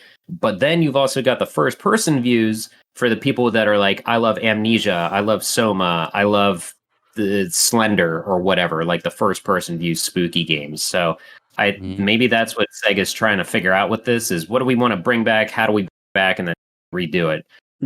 Does that make sense? I was kind of rambling a little bit there. No, I think that makes sense. Yeah. That makes sense. Yeah. I mean, like with Resident Evil, I feel like they remastered every single game, basically, besides Code Veronica 1. And Code Veronica, right. Yeah, they didn't do anything with that. One got remade on the GameCube, remember? Yeah. Oh, right. But I mean, like recently, like PS4.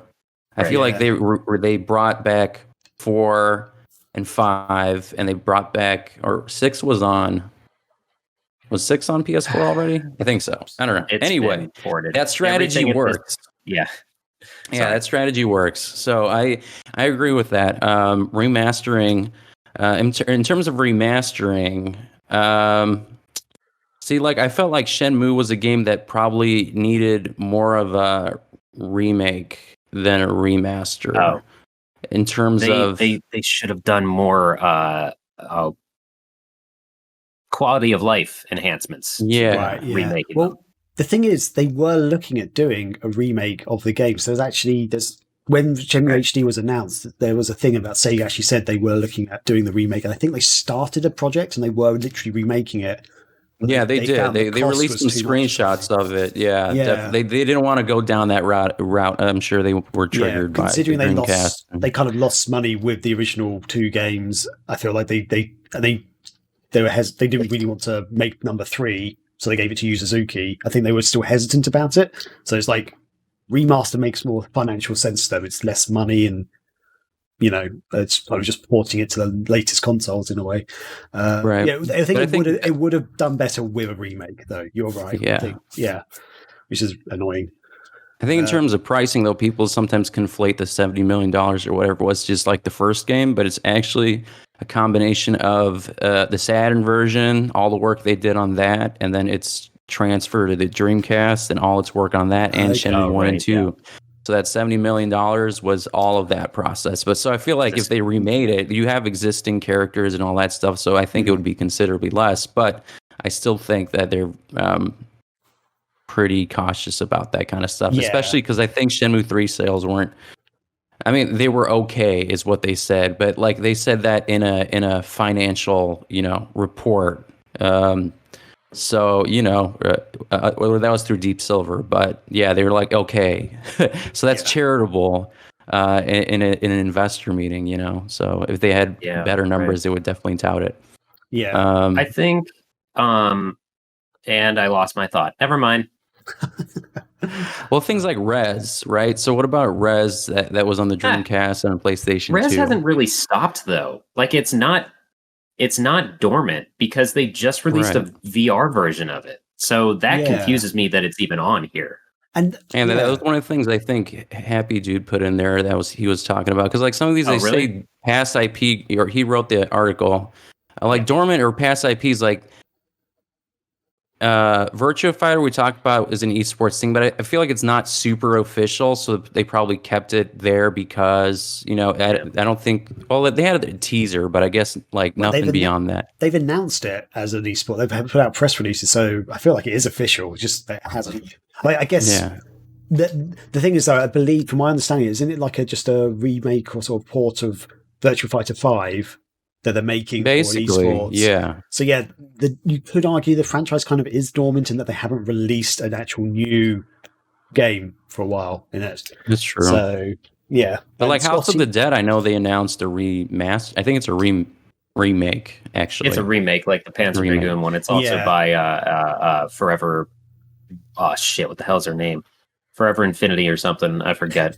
So I guess like that's the same route of Streets of Rage, right? Because Streets of Rage 4 came out, but I guess because it wasn't directly by Sega, or maybe they were referring like we want to make our own Streets of Rage game. Maybe they are not mentioned any. Sega's name is nowhere on Streets of Rage, right? Like, other than giving them a blessing, they had nothing to do with the making of Streets of Rage 4. I think Streets of Rage.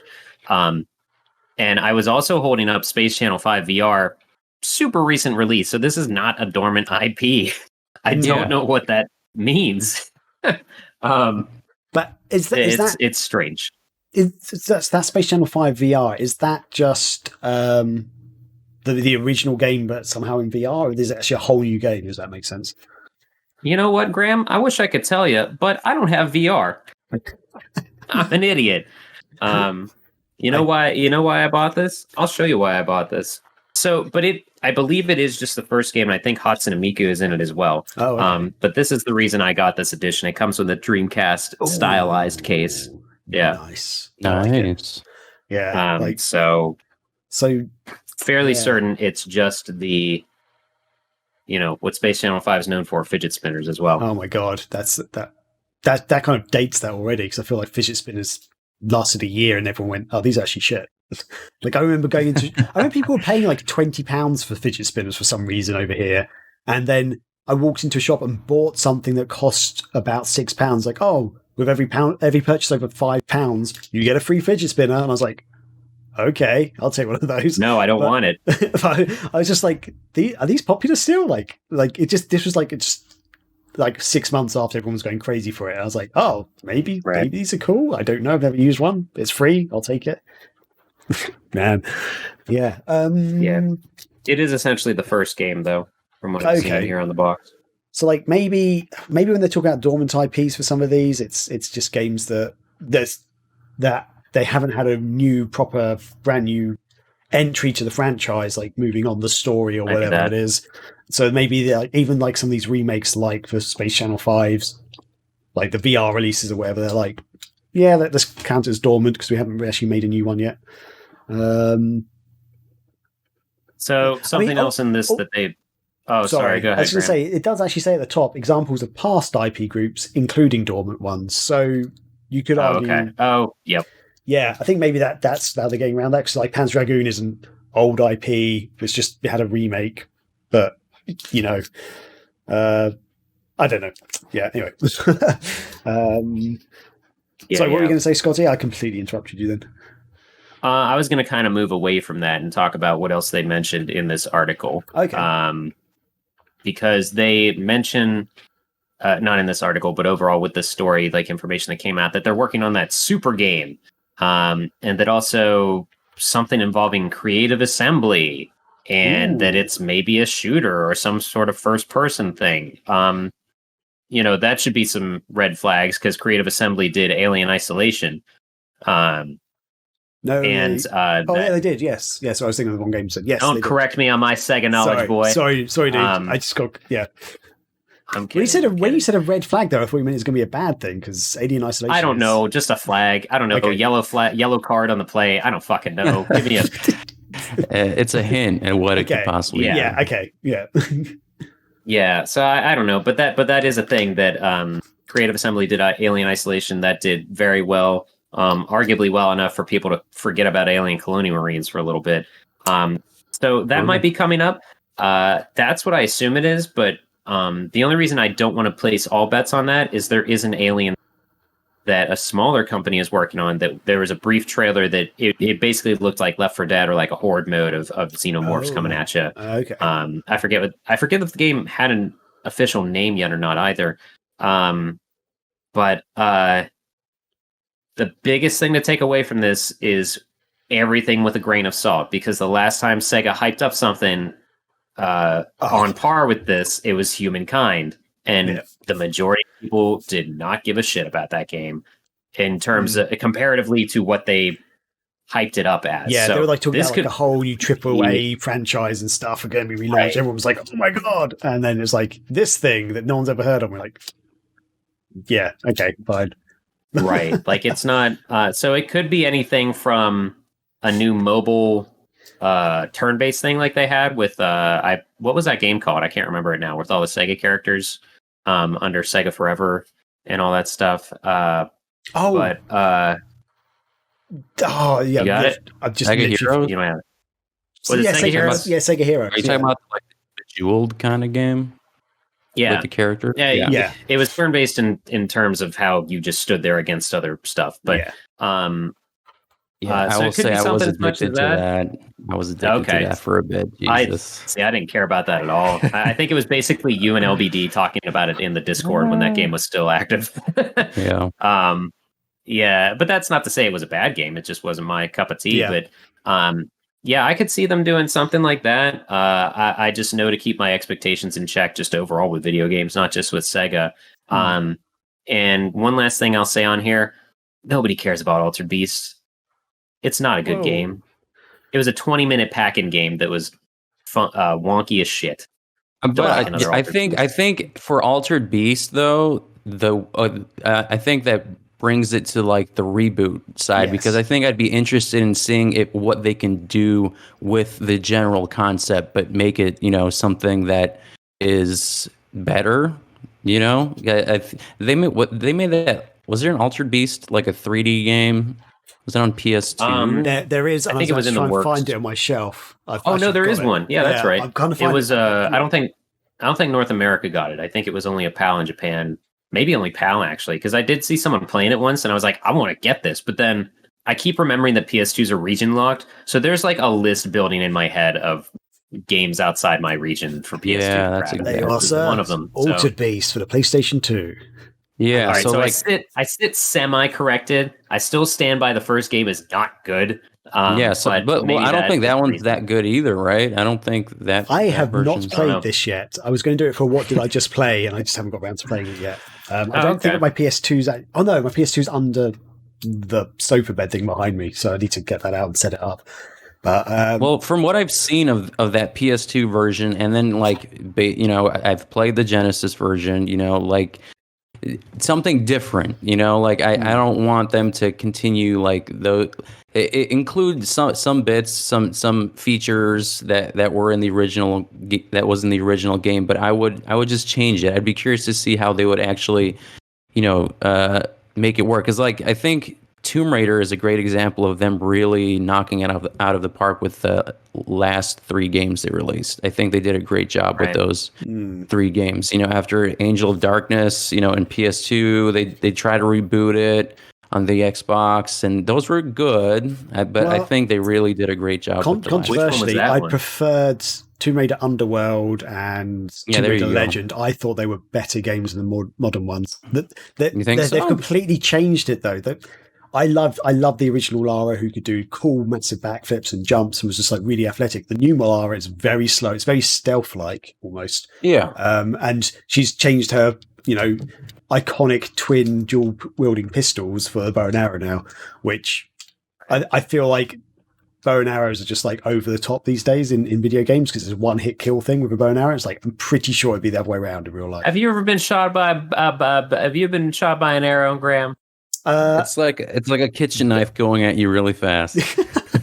Yeah, Graham. Go out there and get shot by a bow and arrow. I've shot bows and arrows, and I've shot guns, and I can tell you that I feel like a gun would do way more damage. But it's also like an origin story, So they created it with the idea of we're gonna create a backstory for her and all that fun stuff. And yeah, but I feel like the gameplay style that they've set it up as will never go to what it you just don't like that running really fast and I don't think they're bad. Just to be clear, they're not bad games. I really enjoy the modern Tomb Raider games, but I prefer the style they had with Legend and Anniversary. Like I really enjoy the old school ones as well, but like Tomb Raider Legend and Tomb Raider Anniversary and Tomb Raider Underworld took that original idea and kept to like sort of same athletic abilities and stuff, but just made it more fluid, made it a very fluid style of play and stuff. That's big, yeah.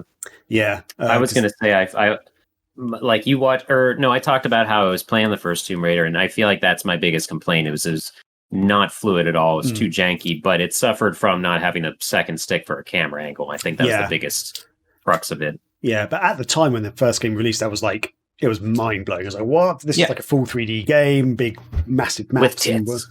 With boobies. Triangle dits. And it was also just like an iconic thing, like a badass, female lead in a game. Like, I know she's not the first one ever, but at the same time, at the time, it just seemed like quite original. And that's Miss Pac-Man, the original badass. Oh, yeah.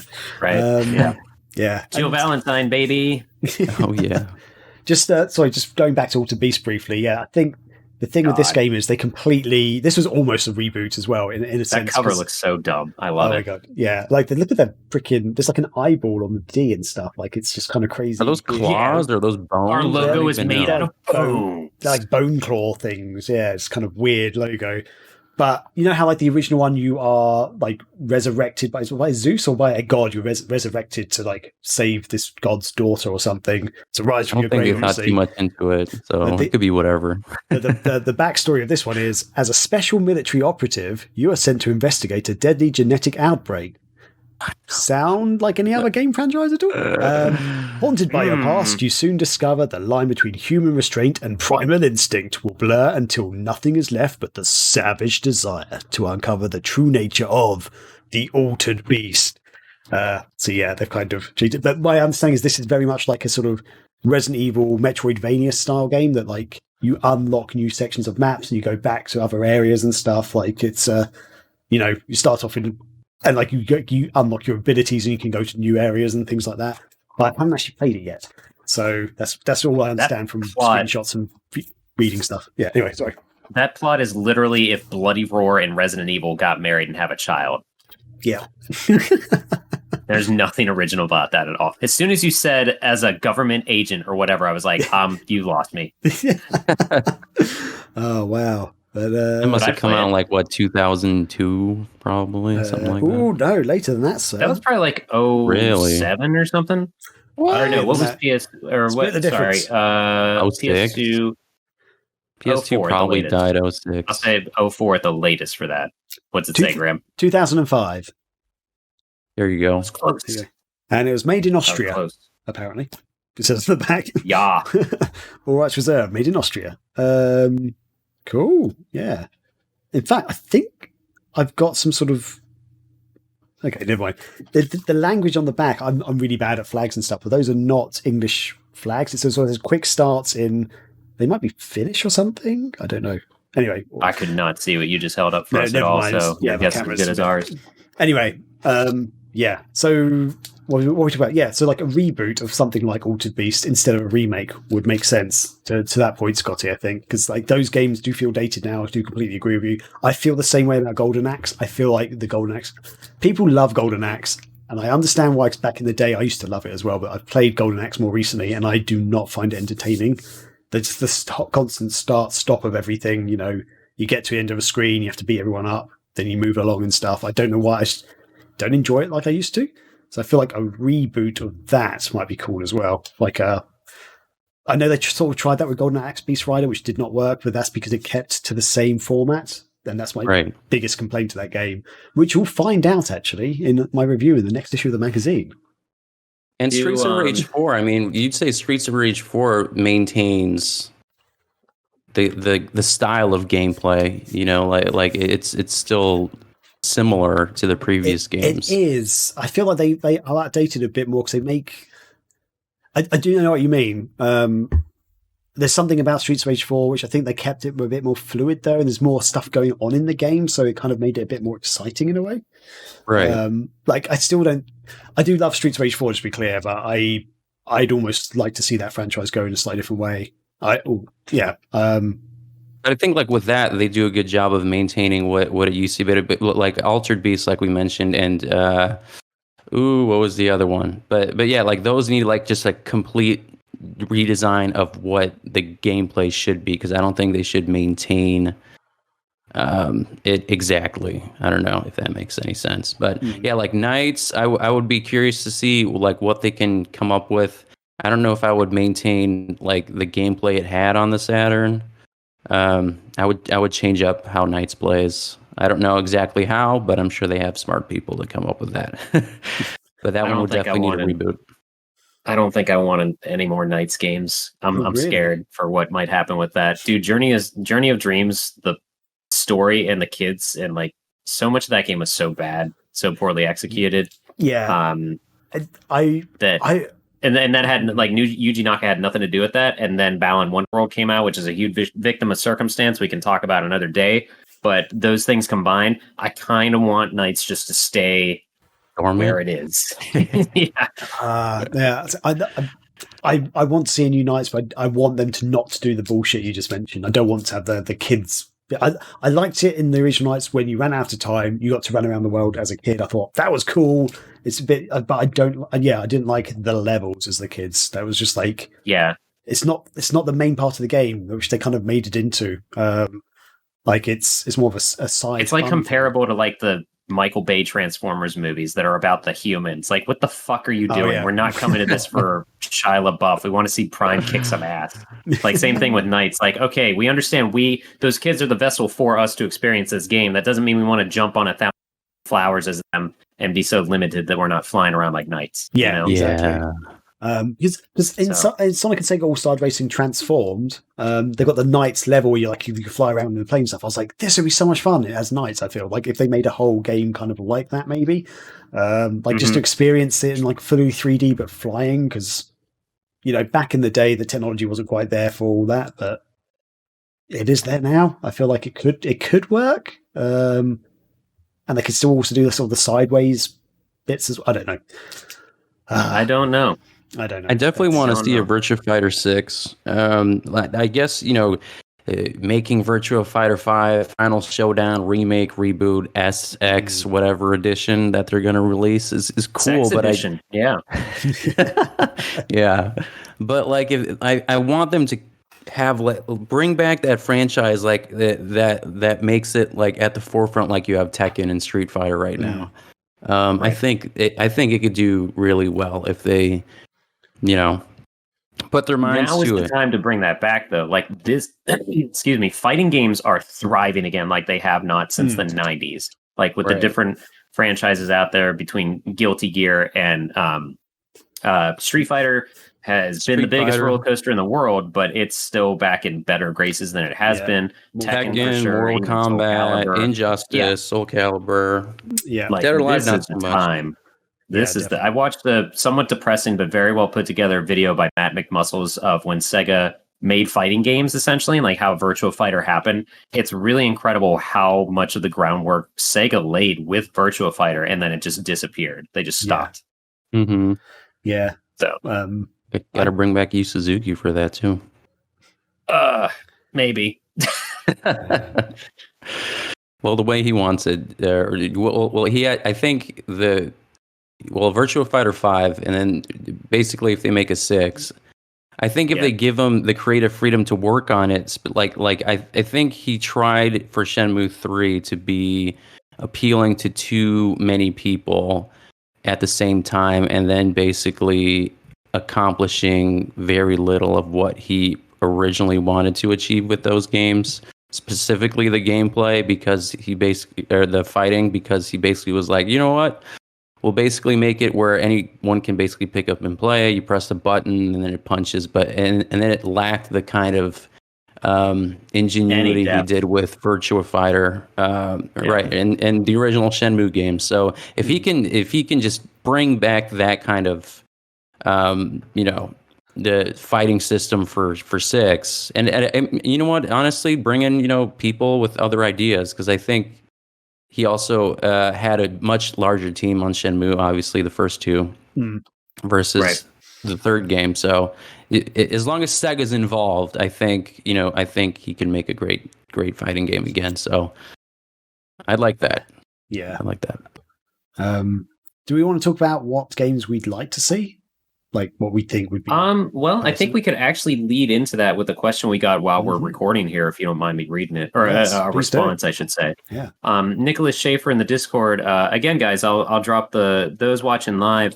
If you're not in it already, hang on to join our Discord, because it's pretty active. We're talking in there daily about everything Sega and everything else in between. Nicholas Schaefer, Nick said in the Discord, there are a number of dormant IPs that I would love to see get used. Excuse me. First, new Crazy Taxi, maybe put in a rideshare app rivalry. With the success of traditional, or I'll go through all of these and then we can comment on them, because he's got a good bit here. Sure. With the success of traditional RPGs on Switch that Square has been having, why not a new Phantasy Star done like Bravely Default? Comics have never been more popular due to MCU, so it's criminal that we haven't seen a new Comic Zone. Wonder Boy has had some amazing games lately. Time to make him go 3D with the shell shaded look and give Toon Link a run for his money. With the success of Sonic Mania, Streets of Rage 4, other games, I want to see the stream done to Shinobi, Golden Axe, Clockwork Knight, and Ristar for remaster. In addition to the Sonic Adventure games, I think this would be great. Skies of Arcadia, Burning Rangers, Knights, Jet Set Radio. Lastly, character mashup games. A deluxe edition of All-Star Transformed with a few new characters and tracks, a fighting game, maybe Sega versus Capcom. Ooh. So who wants to go first with their thoughts? I was giving visual thumbs up and shifty hands as I was reading them. Marcin, you can I feel like they're maybe I'm just looking too much, reading into these tea leaves that don't exist, but I feel like they're teasing like a Ristar or Ristar game, because I've seen them like share artwork and things in the past couple of weeks more frequently. So I don't know, maybe they're thinking about that, but I think that'd be really cool, because I think it was just a one and done, right? They released this platformer, which is really good, and then they never did anything else with it. So what the fuck, Graham? Oh, whoops. You're just randomly showing my stupid Sonic costume on the Twitch stream. Sorry, I didn't mean to do that. I was searching for something because I saw Sega Europe actually put up something about Ristar. Speaking of reboot, let's... Jesus Christ. Yeah, let me find that. I just happen to have it up and glance over. But Ristar and Comic Zone were both kind of victims of circumstance in terms of being some of the last great Genesis games released, which is crazy because like everybody remembers Comic Zone. I'm willing to bet that's because it was advertised along with the Nomad when it was out. But with Ristar, you've either never seen it, or you're a huge fan of it, or you've heard the soundtrack because other people have remixed it, and it's got a great OST. But Ristar is solid, and I think that is just why nobody knows about it, because I think it came out like 95 or something. So the Genesis was all but done then, Yeah. But he's the flag waver in Transformed, and Knights was the flag waver in the first All-Star Racing, and now Knights is a car in Transformed. So, yeah. Oh yeah. Well, let's make another racing game. Shit. So Sega put out this tweet with Ristar is like art commissioned from at the sketch sector, and then it's all cool artwork. There's some stuff that there's like a little quote there, and then it says Ristar or Ristar is available on Nintendo Switch, PlayStation 4, like basically lists off all the things it's available on. But yeah, I don't know. It just seemed out of the blue they started talking about it. So yeah, Marcin, the fact that you said that sort of rang true in my head. Like I didn't really think of it at the time, but now you just said that, I'm like, oh yeah, I saw this earlier. That is nice artwork, though. I'd like to see what they have more of. Maybe we can get them to do some of our covers, because I like that style. I would love a new Ristar game, but keep it 2D, because his whole arm grabby thing, if Sonic Unleashed is any hint of how that would work, I think it should stay 2D. I agree with that. I think like some games just look much better in 2D. When I was playing Secret of Mana, I felt it probably should have been a 2D game. I'm of the opinion I would enjoy a 3D one. Just saying, because like Rayman. Have you played Sonic Unleashed? Sonic Unleashed had problems of its own, not for just that. Like that. Yeah. So Sonic Unleashed had the problem that I sort of mentioned about freaking Golden Axe and Golden Axe Beast Rider, in that with the Werehog sections, you were forced to beat up every single freaking enemy in the area, and then an invisible wall would go down. Then you walk along, do exactly the same thing over and over again, punch lots of things, which seems to take for freaking ever to do. It's not like a one and done punch. It's like many things. Right. And you kind of just force into this annoying, constant, repetitive thing. And that's what did it for me. Like the jumping sections where you're not fighting on that, I didn't mind. Like, it's fine. They were very solid. I prefer playing it as Sonic itself, I guess. But yeah, like they were fine, but the beating up bits were just not fun. So that's my big problem with that. And I feel like, I know Rayman's a little bit different, but I enjoyed the 2D Rayman game, but I love I love Rayman 2 on the Dreamcast. I thought that translated so well. And I feel like if they can somehow do that with Ristar, translate that into a 3D game, that would be freaking sweet, because Rayman 2 is a great 3D platformer. It is. Yeah. Aside from the last boss in that game, it is a very solid 3D platformer. I mean,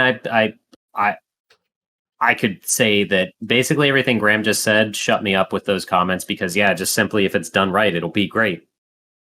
I guess I'm coming from like how many games it's a weird cycle we've gone through where we thought, oh, it was 2D, we got to put it in 3D. Instantly it'll be better. And then we went back and realized, no, look at all these indie games out there, solid 2D platformers. Like we don't need to try to make it the biggest and best. We can still make it 2D and simple and have fun with it.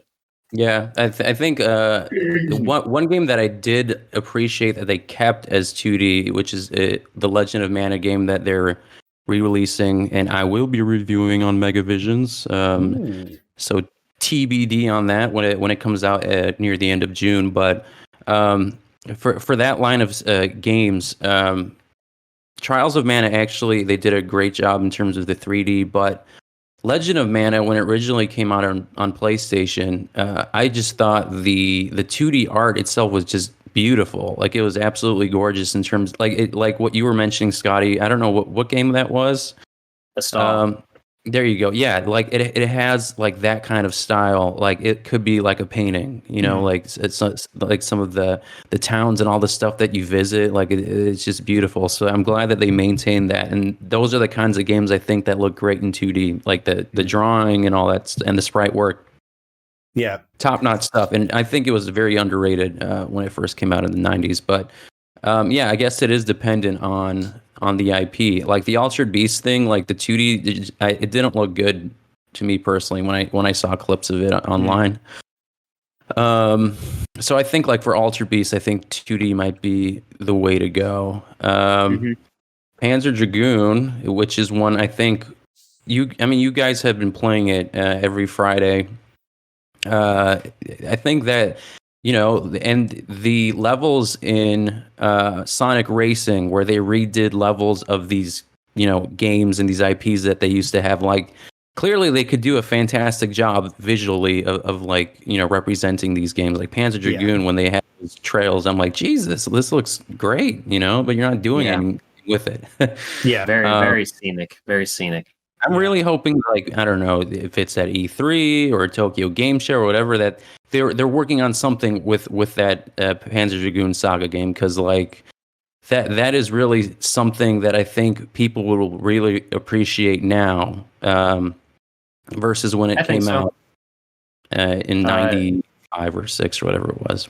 Yeah, E3 is right around the corner, and I think Graham and I are playing through Saga right now, like you said.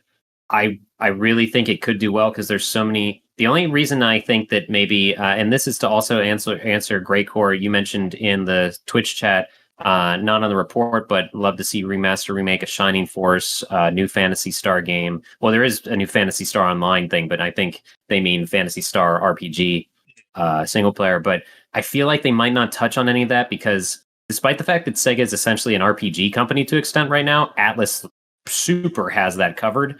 But if they did Saga, if they remade or brought it back some way, shape, or form, they'd have to definitely do some quality of life stuff. Oh yeah.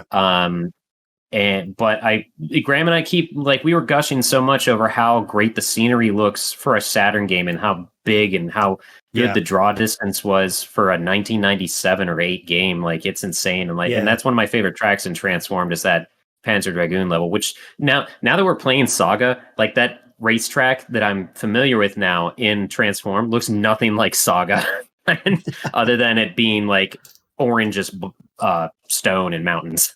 With Saga, I would just love to see it a reboot or a remake of that, with the quality of life stuff that added to it.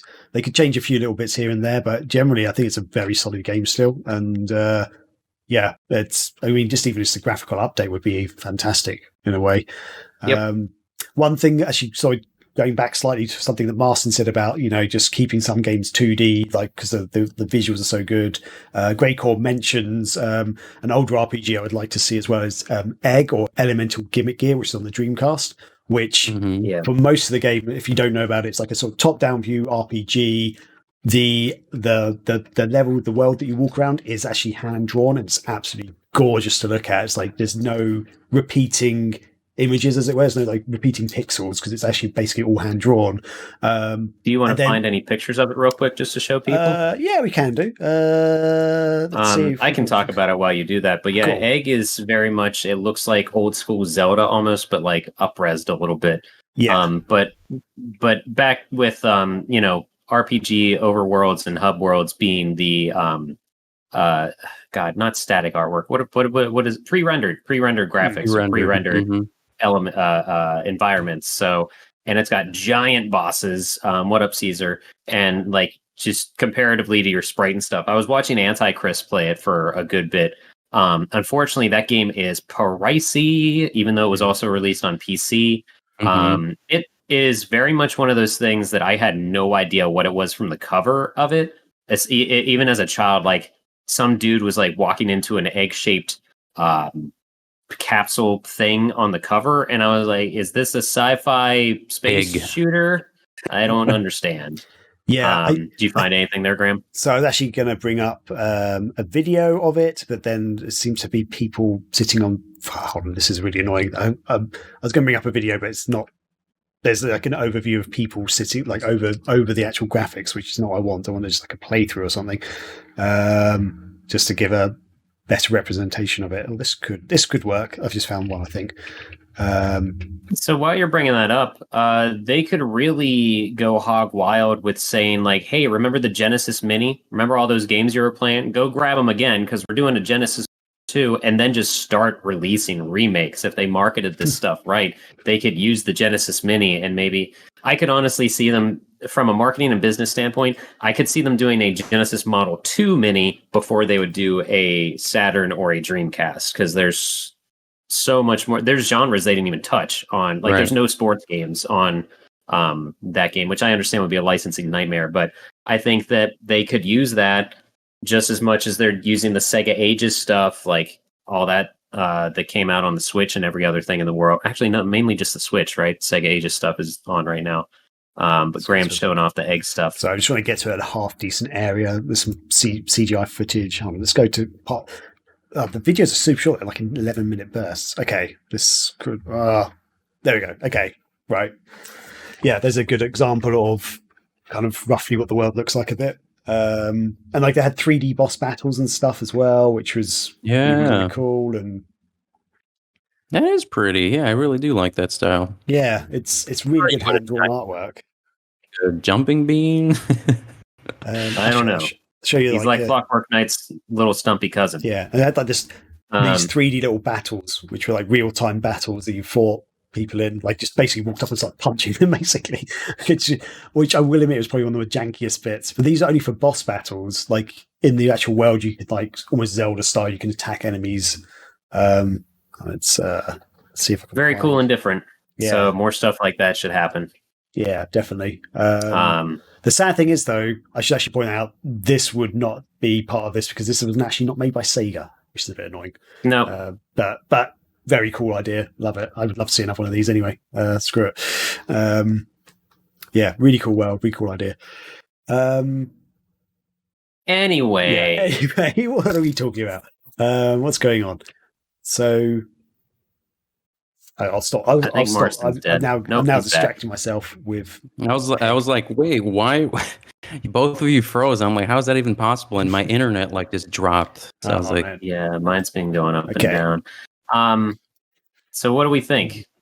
Realistically, we have no idea what's going to happen, and if history has shown us anything, who knows what's going to happen? Because Sega's had a hard, along with most people, Sega's been hit harder than some of the other game companies, but between their arcade division and the 60th anniversary stuff just not happening, essentially.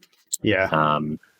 But Sonic also they've got some shoes to fill because Sonic's 30th anniversary is actually exactly a month from today of this recording, the 23rd. Exciting. Yeah. Actually, just very quickly, Pipe Dream, if you guys could have one or two games you'd love to see Sega either remaster or reboot, which ones would they be? Marcin, what do you think? One or two options. Go for two. Screw it. Just, yeah. I do want to see Panzer Dragoon Saga because I want to see that series actually become something in 2021 or in this decade is an actual. It's dragons and post-apocalyptic crap. What's not to love now? That's crazy, and I think they could really knock it out of the park if they're not already working on it. Fingers crossed. Definitely one of those series that I want to actually appreciate and sit down and play that I didn't really get a chance to. In the past, also because a freaking copy's $300 or $400. If you want to play the Saturn version, they are getting to be around an average of $1,000 now. And then also Virtua Fighter, because the last one was the Xbox 360, maybe I think that's when they re-released it. But yeah, so those two. For sure. I wanted them both to come back into the spotlight and have that kind of popularity like Yakuza and Persona and Sonic, because look if you look at that chart that they have right now of their active IP, they have 3, 4, 5, 6, 7 of them, and then they show all their past IPs, and that's not even all of them, and they have so many properties that they are not utilizing. That I think strong games and incredibly unique and cult classic demanded games are in that list. Exactly. Just that picture. You have so much. You have a treasure trove of content and characters and things you can market and cater to. Even niche markets where people will absolutely buy it if you tell them to, and you will still make a profit. I don't know. I just definitely think they have so much. What's the potential? Thank you. That's the word I was looking for. So your two are Panzer Dragoon and Virtua Fighter then? Yeah. Yes. So I was just going to say, out of the examples of active IPs, only 5 of them are technically Sega ones, as it were, and then they've got 2 Atlas ones there. It's nuts. It's one thinks that Sega's now Sonic, Battlestar Online, and Yakuza, and then you've got Total War, which is Creative Assembly, Football Manager, which is Sports Interactive. So that's what those 2 studios do. That's only 2 games, one game they make each. I'd put 2 Point Hospital on there too. I actually enjoy those games. Oh yeah, 2 Point. And that's my 2 Point. I guess studios, it's part of their etc. section, but I think it's an active IP. It's totally alive, and it's still they're quite working recent, isn't it? In a way, and they are adding stuff to it. So right, yeah. Man. So my Scotty, 2. Yeah, your 2. Or should we have 2 or 3? 2, I don't know. Whatever. Yeah. I could do a top 5 if we're being totally honest, because Pipe Dream, that they don't mess it up, bring it back, and it's successful and adapted and becomes a household name. My 2 games would be Ristar and then Tempo. Okay, do a top 5. Actually, just do a top 5. Top 5. I'll give you 3 more. Ristar, Tempo, Knights, Jet Set Radio, Crazy Taxi. Oh, okay. Cool. Marcin, give you 3 more. I would add Jet Set Radio in there. Crazy Taxi. I like that idea that the I don't know who mentioned it in our chat, but something to kind of modernize in a sense, because now taxis they exist, but now there's so much just ride sharing stuff. So I feel like that'd be interesting if they implemented crazy ride share. Crazy Uber. And you just have some crazy people who just jump in your backyard and your back car and just throw up all over. They wouldn't be able to do like the licensing of Uber or what's the other one? I can't remember. Lyft. Yeah, Crazy Lyft. So it would have to be like Crazy Ride Share. It really would. It doesn't really roll off the tongue as Crazy Taxi. Not at all. But there was that one game that someone released. Chaos? Taxi Chaos. There you go. There's your reboot. Yeah. So wait. So I did 3. You said Jet Set. I did say Jet Set. Yeah, that's 3. Virtua Fighter, Jet Set, Panzer Dragoon. I don't know. I feel like a res game would be interesting, like an actual new, completely new up game. There with like Thumper or something in that style. Yeah, I just think it's a super interesting concept. Seaman, I think I'd be morbidly curious to see what a Seaman game. All right, now it feels like Chris Powell's back on. Wow. Yeah, on the Switch, you know, I feel like they wanted to do something for the Nintendo DS, where they were actually thinking of, but they never made it. It would either have to be a mobile game or a Switch game because I think it needs to be portable. Yes, but you can't do Leonard Nimoy, so maybe they should have Seaman as George Takei instead. That'd be cool. Hello. Does the Switch have a microphone? It doesn't have a microphone built in, does it? Because I think it would be cool with phones or whatever. You could talk to you had the freaking microphone with the Dreamcast game, didn't you? So you're actually talking to it. You'd need to be able to talk directly to it, unless you could add some sort of. Oh, you could use a headset. Nintendo would put out an accessory. They'd put out peripheral for it. Yeah. Short answer, make Graham, a PC game. Yeah, short answer in terms of how the Switch works with a microphone, you need like their external cell phone app or some such garbage. Yeah. So. Mm-hmm. The only times I played online, I've used like Facebook Messenger or Zoom or something to talk to someone like visually and see them and play a game. So was that your 5, Marcin? Sorry.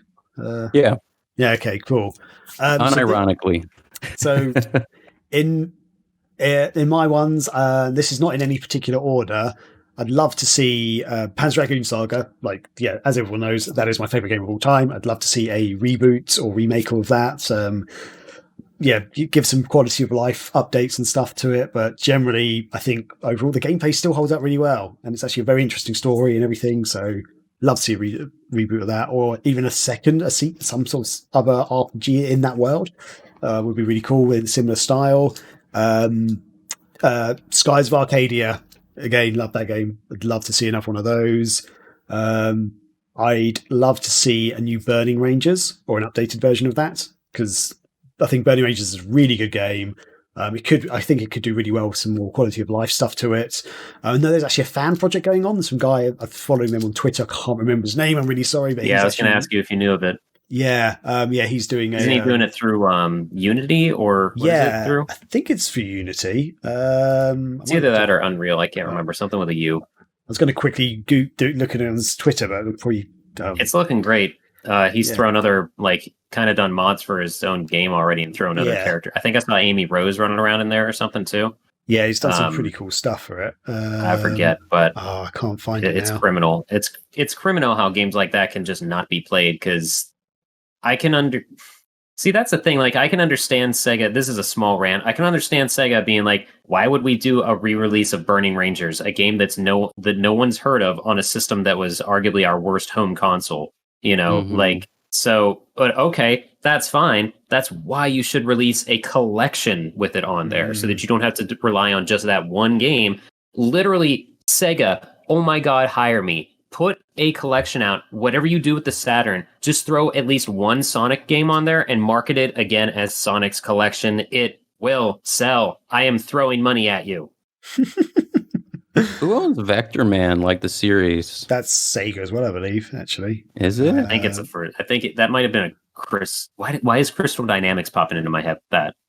Crystal Dynamics. I don't know. I'm pretty sure that was... I don't have the... Wasn't it like Skysoft or something that's now defunct? It might be something like that. Sure. I'll keep looking. What are you trying to look up right now, Graham? That Burning Rangers. So I was trying to look it up on Twitter, I couldn't find it, but Vector Man is developed by Blue Sky Software, but published by Sega. Yeah. So I believe it is actually Sega IP, because they've had it in the Sega Genesis collection, I believe. It's in one of the collections. Yeah, it's been in... I would like to see something with Vector Man. I think that'd be cool. Yeah. I think it's an interesting concept.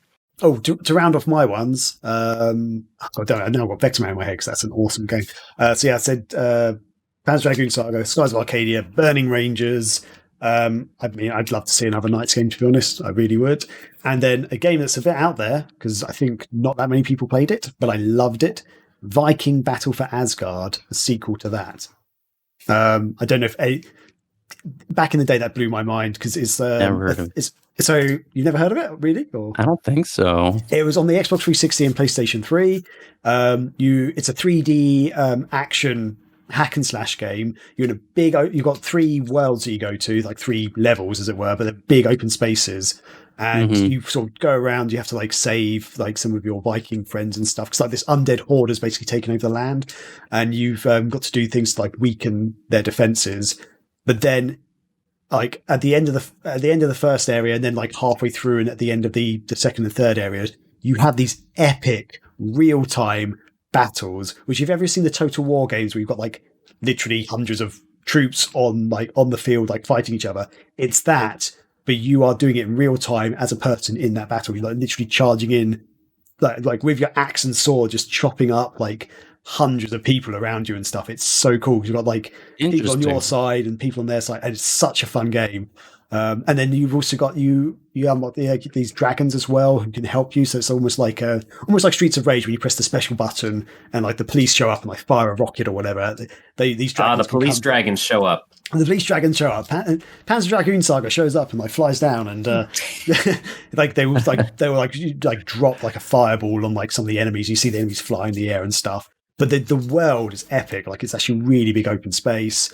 They have some enemy soldiers are like, just in positions where they walk around in little areas, but some of them actually walk around the entire map. And I remember walking along like this like ridge somewhere, and I slipped off it. And as I was falling down, I just saw like literally there's like a contingent like of 100 of the enemy soldiers just like walking around. And as I landed, they all saw me, and I was just like, oh shit, because I was completely on my own. I was like running away, like literally 100 enemies just started chasing after me. I was like, no. So much fun. That sounds like fun.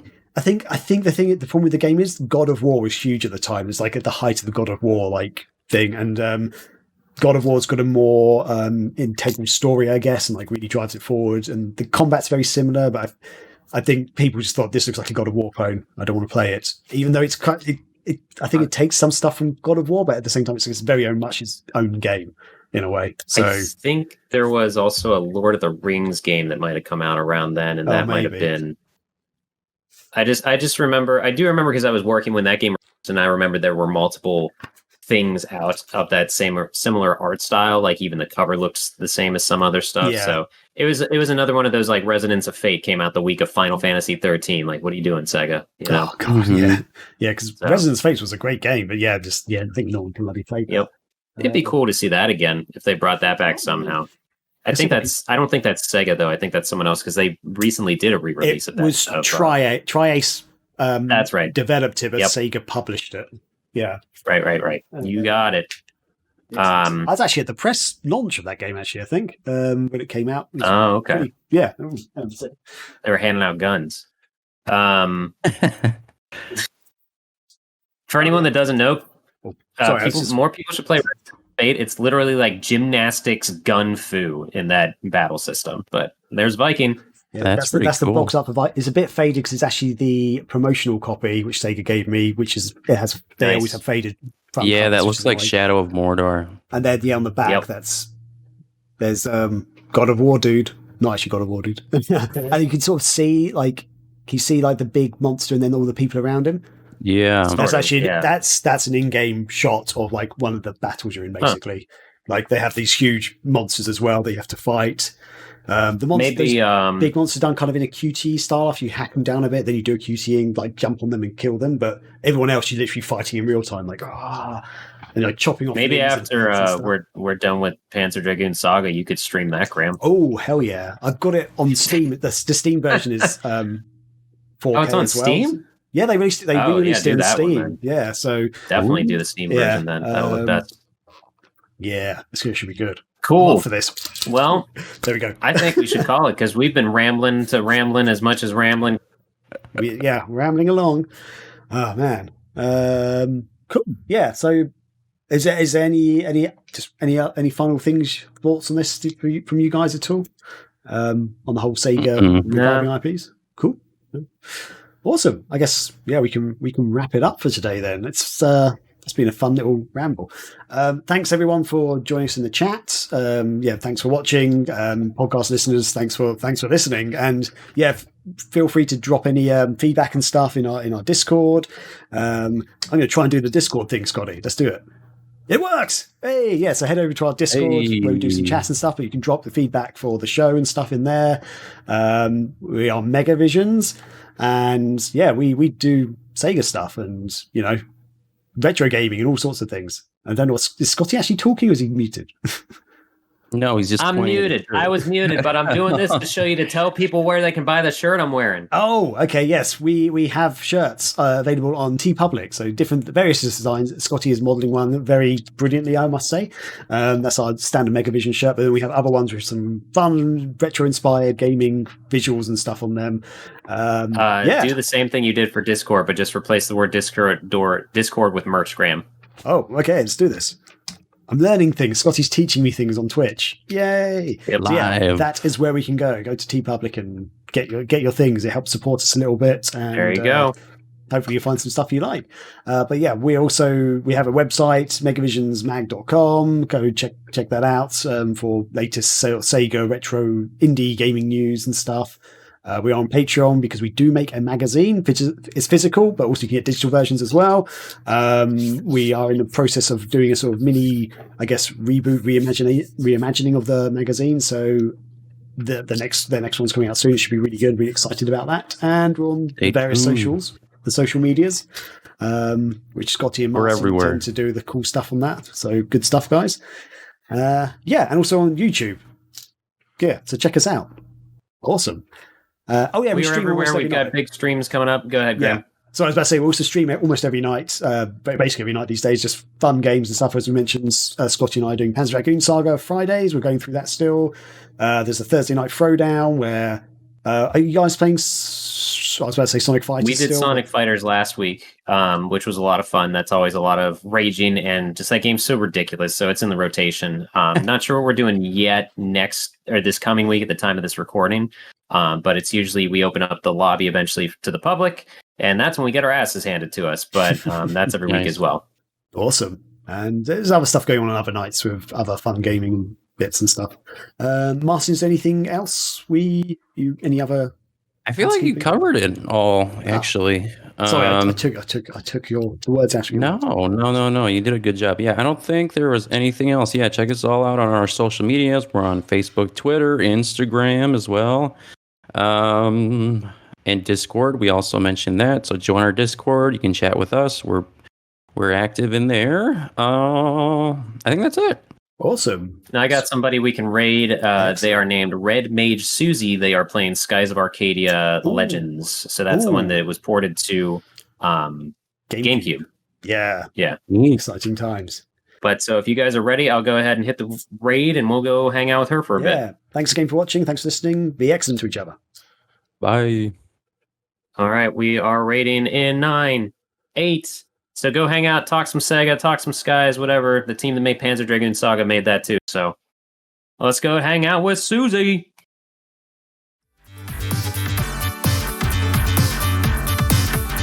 Honey, I got to tell you about this sandwich.